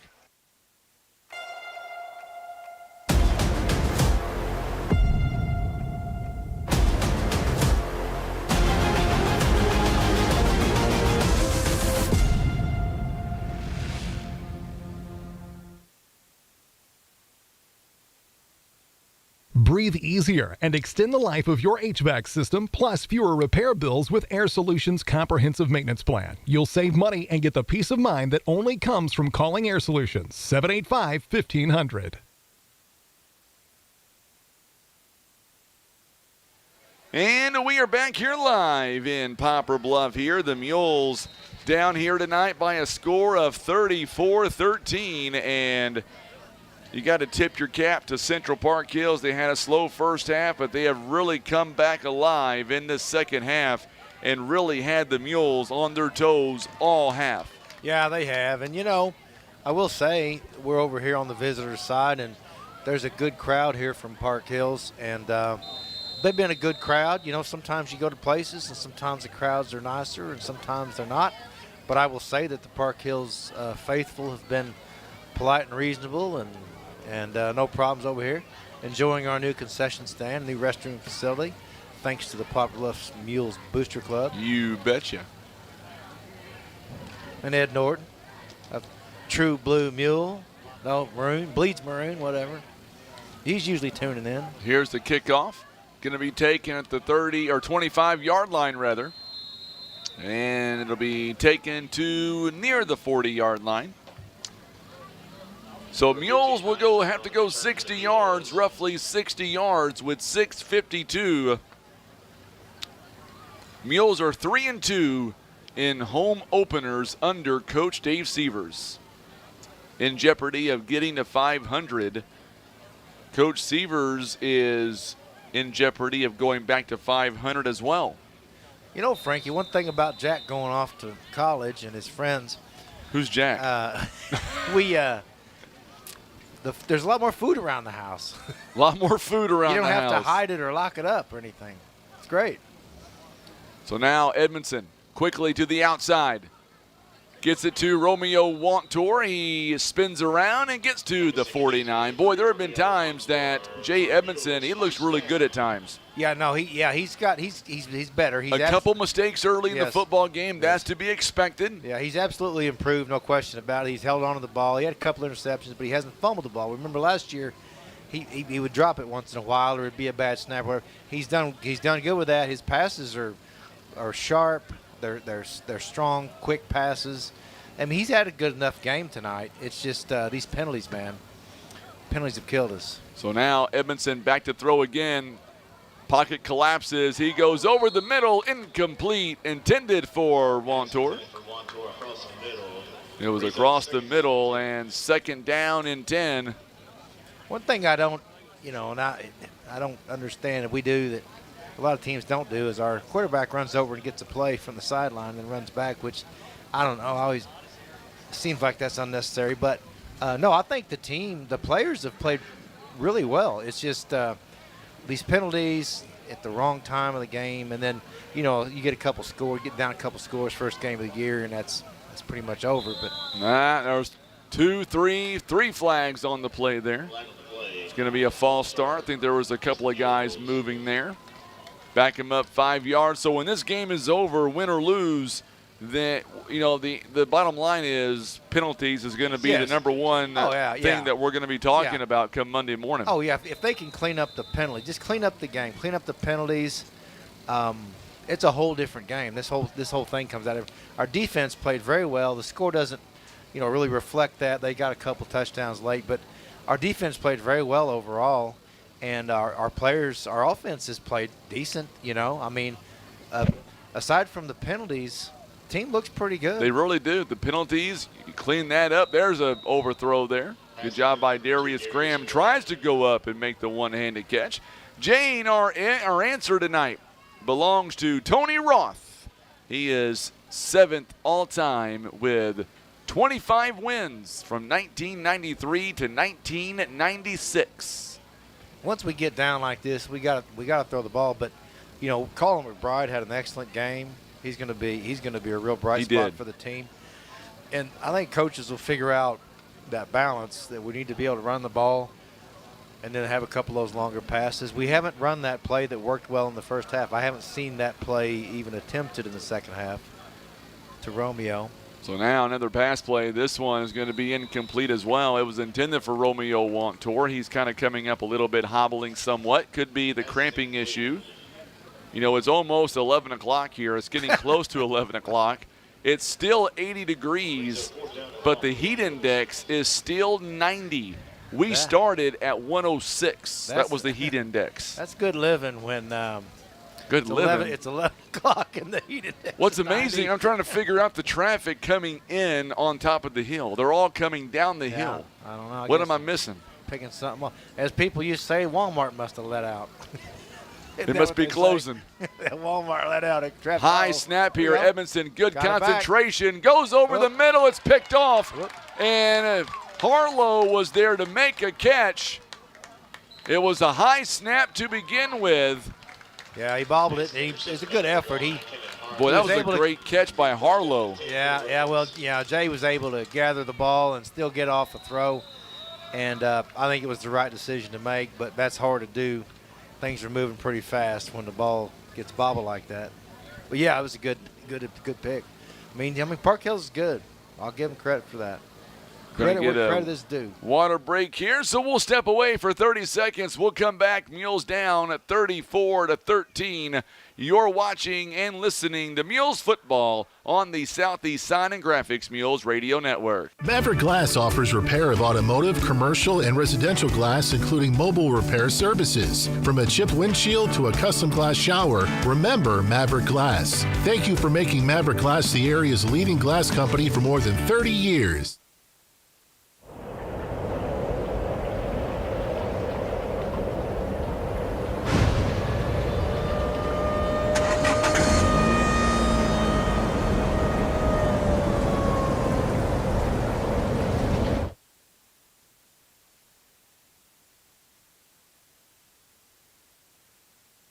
And we are back here live, and we've got 6:03 to go here in the ball game. Mules down at 34-13. Don't forget, coming up next week, we are on the road.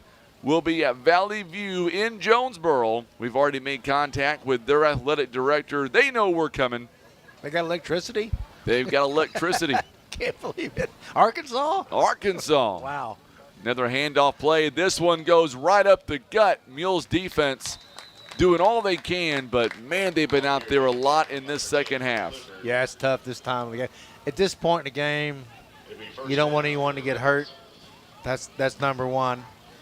And number two, you'd like to work on some stuff and maybe get a stop, get some kind of a moral victory here toward the end. Jackson Jones there on the carry for the Rebels. That'll be a first down. 5:41 to play, and right now Park Hills, they're just going to run the football. They're not worried about throwing the football. They're going to run it. There goes one of our ambulance workers right now.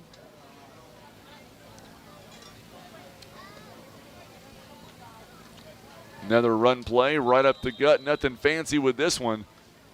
Where are we going clubbing, Frankie? One of our mules. I'll tell you right now, it's 10:51. I feel like you and I are over in Joplin on a Friday night. No kidding. We tore the house down over there. We did. We closed them down. Right. We didn't get no sleep. I didn't get no sleep the whole night. Came back on, did a ball game, and poor Tim, he was the recipient of having to drive 4.5 hours, no bathroom breaks. I left that next day and went over to Springfield for the swim. You did? They had that big swim meet, which is really cool. And you were there, I believe, at the swim meet. It was a 72-hour deal, was it not? It was hot, and I got earplugs finally. That helped. But it was hot and humid in there. You got to learn that. But I watched the game on my phone. You did? I did. Quarterback keeper this time, and Murphy is going to get to the outside, and he'll pick up maybe a yard. It's going to bring up third down.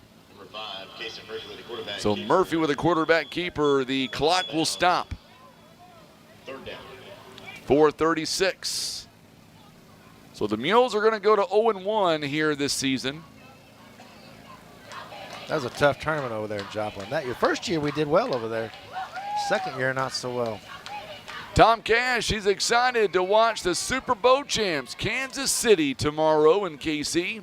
He is ready for football season everywhere. Tom, glad to hear that, my friend. Sorry the Mules couldn't pull out the win tonight. You remember that big old kid for Joplin, that basketball player? Really big old kid. You may not remember. He wasn't that great of a basketball player, but he was a large human. Anyway, he plays football for Mizzou now. So the Rebels calling timeout here. They've got one timeout remaining in the ball game. Our broadcast tonight being brought to you by Senator Jason Bean. Also being brought to you by Maverick Glass, Edmondson, Warren and Holt, Air Solutions, Larry Hillis Dodge.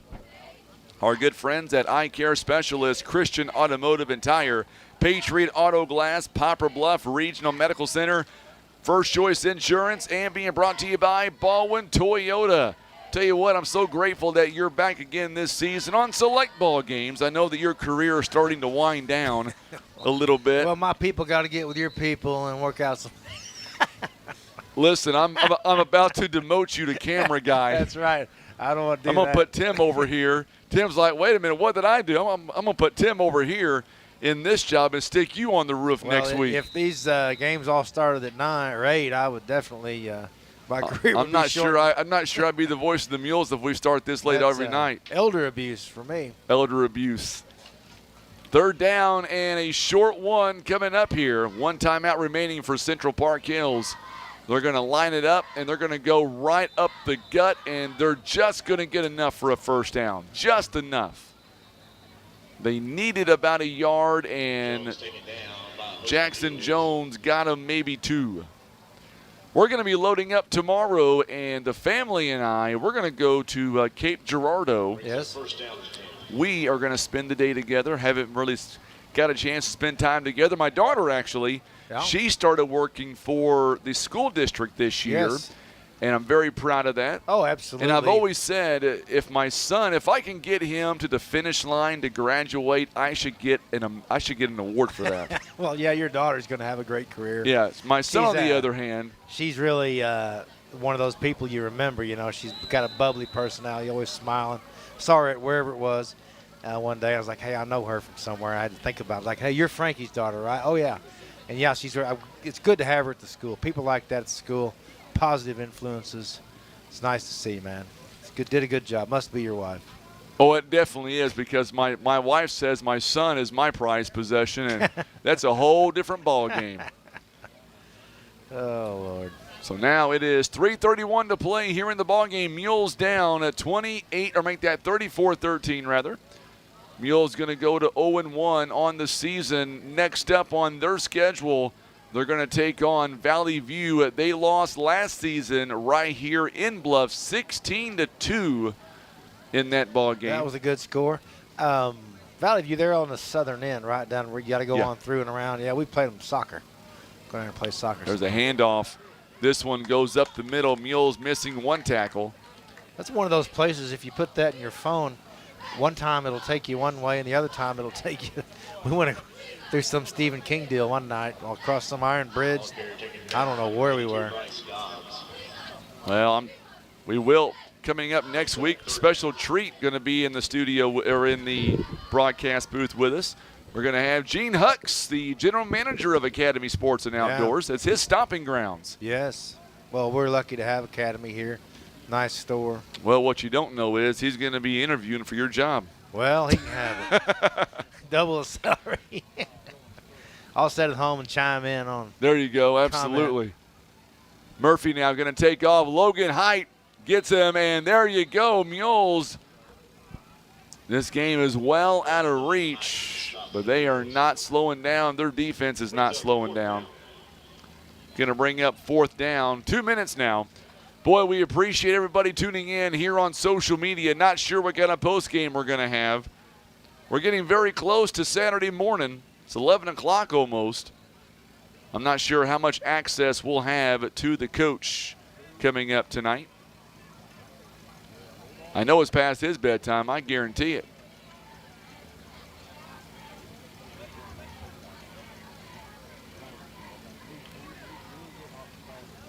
They're going to throw it out to the outside, and it looks like they will have enough for a first down. I believe they just got enough for the first down. They did.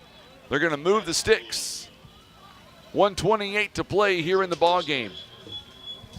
Well, it's been a pleasure, Frankie. It has been. I'm so glad you were able to come up, hang out with us a little bit on the warmest day of the year to this point. That's what we like, a little bit of heat, sweat out some demons.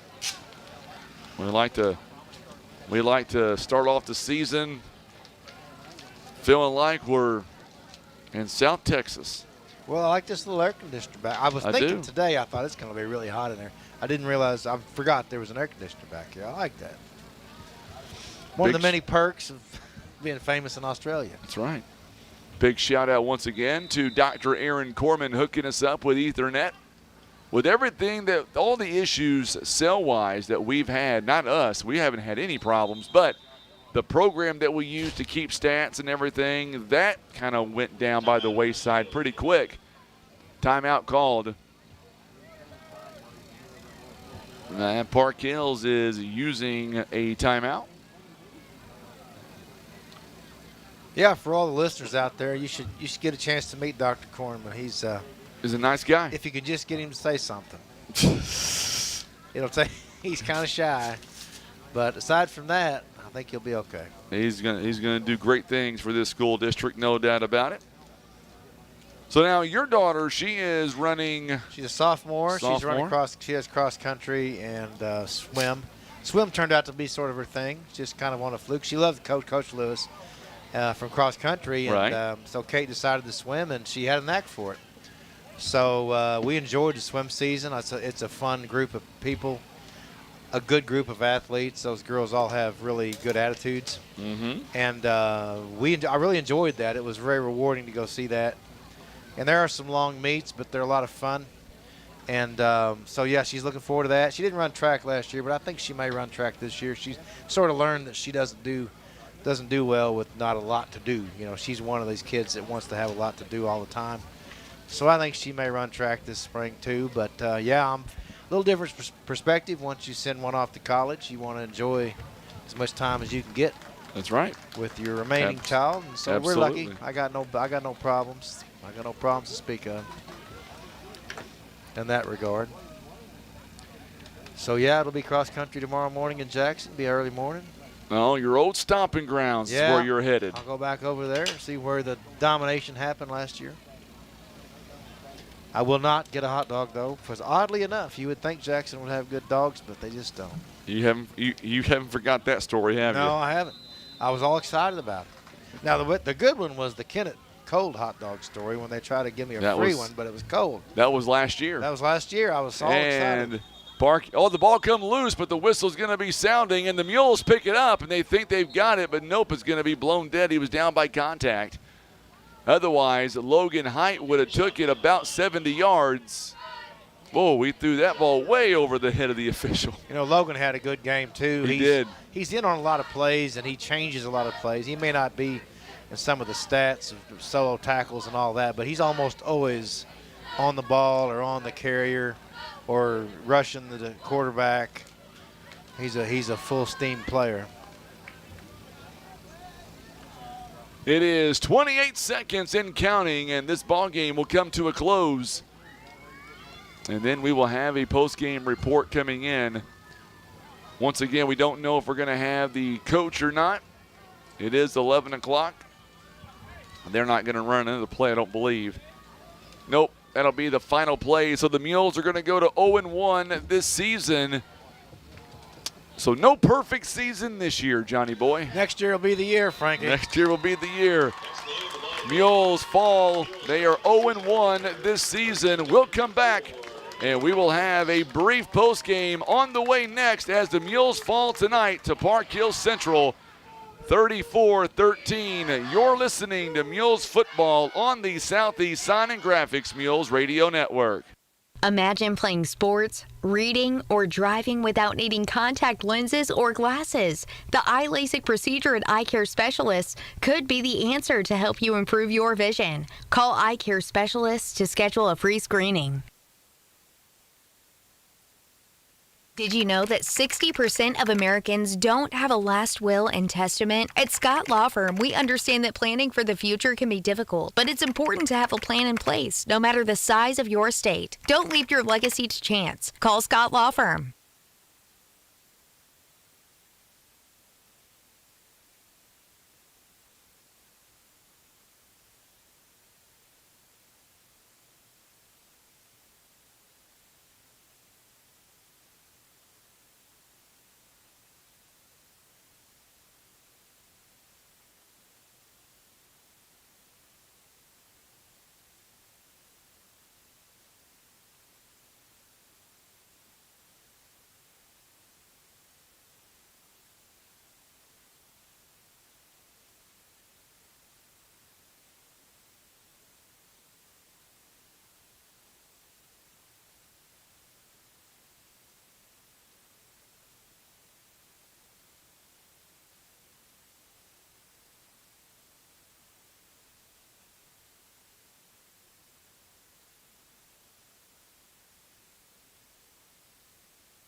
And we are back here live on the post-game report, and now joining us is the offensive coordinator for the Poplar Bluff Mules. We've got Coach John David Patillo, and Coach, here tonight, there were times where the Mules looked really good in this football game. It seemed like, though, when you stop and think about everything, I guess the main topic of discussion when you wake up tomorrow morning has got to be the penalties against the Mules. Yep.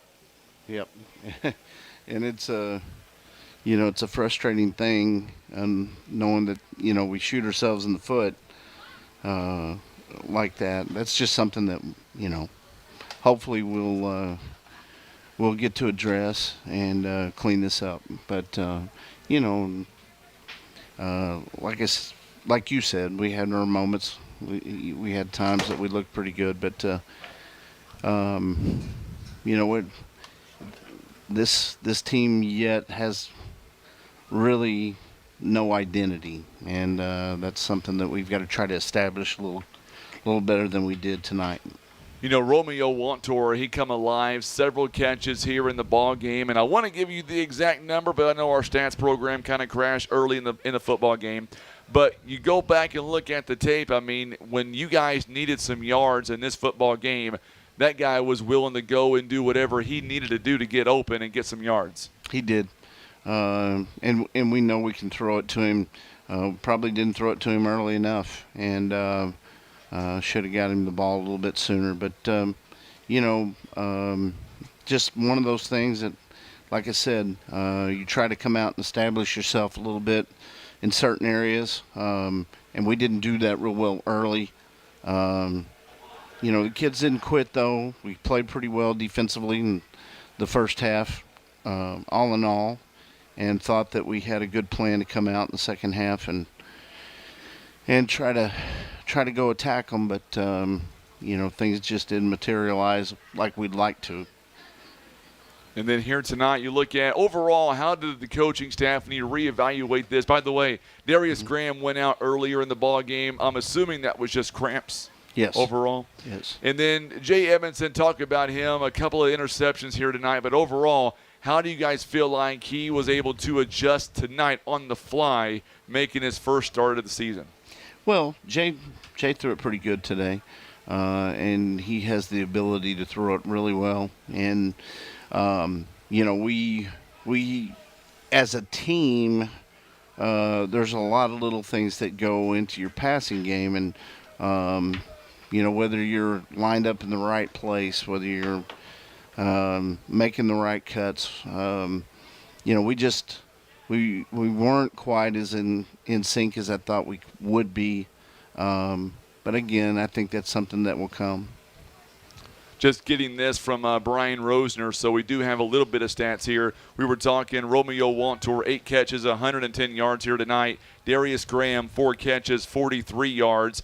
I thought in the first half, Jay Soto was everywhere, making blocks, making tackles, making whatever needed to be happening. Second half, I thought he was also very much involved as well, and I think this kid's going to get better as the season progresses too. Yeah, all those kids, were integral parts of last year and what we did toward the end of the year. And so those are kids that we expect to make plays, and we know that they can. And we probably need to utilize Jace a little bit on the offensive side. We don't probably keep him out there enough, but he's another speed guy that be nice to get him the ball and spread the ball out a little bit more. Like I said, we're hopefully by next week we'll be a little more in tune to attacking what we're going to see next week. Valley View, we got to go to them coming up next Friday night. What do you know about them, Coach? Valley View's pretty good. They were 10-3 last year, won their conference. I think they were a semifinalist in their division. Very similar to this team. I mean, good team. They're bringing back a good quarterback. They've got an outside linebacker that's already committed to Mizzou. So good football team, and we got to go down to their place and play, so we got our work to do. That we got to come back and get some work done. But we knew first 4 weeks, just like last year, first 4 weeks we got to get after it and be ready to go. And hopefully we'll get some film, watch this, try to grow and keep building on what we're doing. Well, Coach, I appreciate the opportunity here tonight. As always, thank you for walking up. It's a late night for us, and we look forward to seeing you guys next Friday night at Valley View when the Mules make that trip down to Jonesboro. All right, man. All Thanks. right, Coach John David Patillo joining us live here tonight as we continue with our post game. Once again, the Mules fall tonight 34-13. We appreciate Coach John David Patillo joining us here tonight and giving us his analysis on tonight's matchup between Bluff and Central Park Hills. Mules now fall to 0-1 this season, and now we will turn our attention. We will have Central Park Hills coming up next week right here, or we'll be on the road, rather, I should say. It'll be our first road game of the season when Bluff makes that trip down to Jonesboro, and we'll be on the air live coming up beginning at around 6:20, 6:30 or so next Friday night. And then kickoff as of right now coming in at 7 o'clock. And we'll have much more next week on the ball game. So make sure and stick around for that. Plus, we'll get our stat program worked out. But the good news is we brought you a great broadcast video-wise. Tim did phenomenal. A big shout-out again to Sean Manning. Also to John Scott. Once again, our sponsors tonight, they include First Midwest Bank, also the Scott Law Group LLC, Kevin's Auto Repair, PB Realty Legacy Farm and Land Specialist, Whitworth Gift Chest Jewelers, Russians Towing, Baldwin Toyota, First Choice Insurance, Poplar Bluff Regional Medical Center, Patriot Auto Glass, Christian Automotive and Tire, Eye Care Specialist, Larry Hillis Dodge, Air Solutions, Edmondson, Warren and Holt. Also being brought to you by Maverick Glass and Senator Jason Bean. I'm Frankie Castillo. Mules fall tonight, 34-13. Back on the air next Friday when the Mules take on Valley View live in Jonesboro. You've been watching and listening to Mules football on the Southeast Sign and Graphics Radio Network. Have a great weekend. We'll see you back here next Friday live from Jonesboro.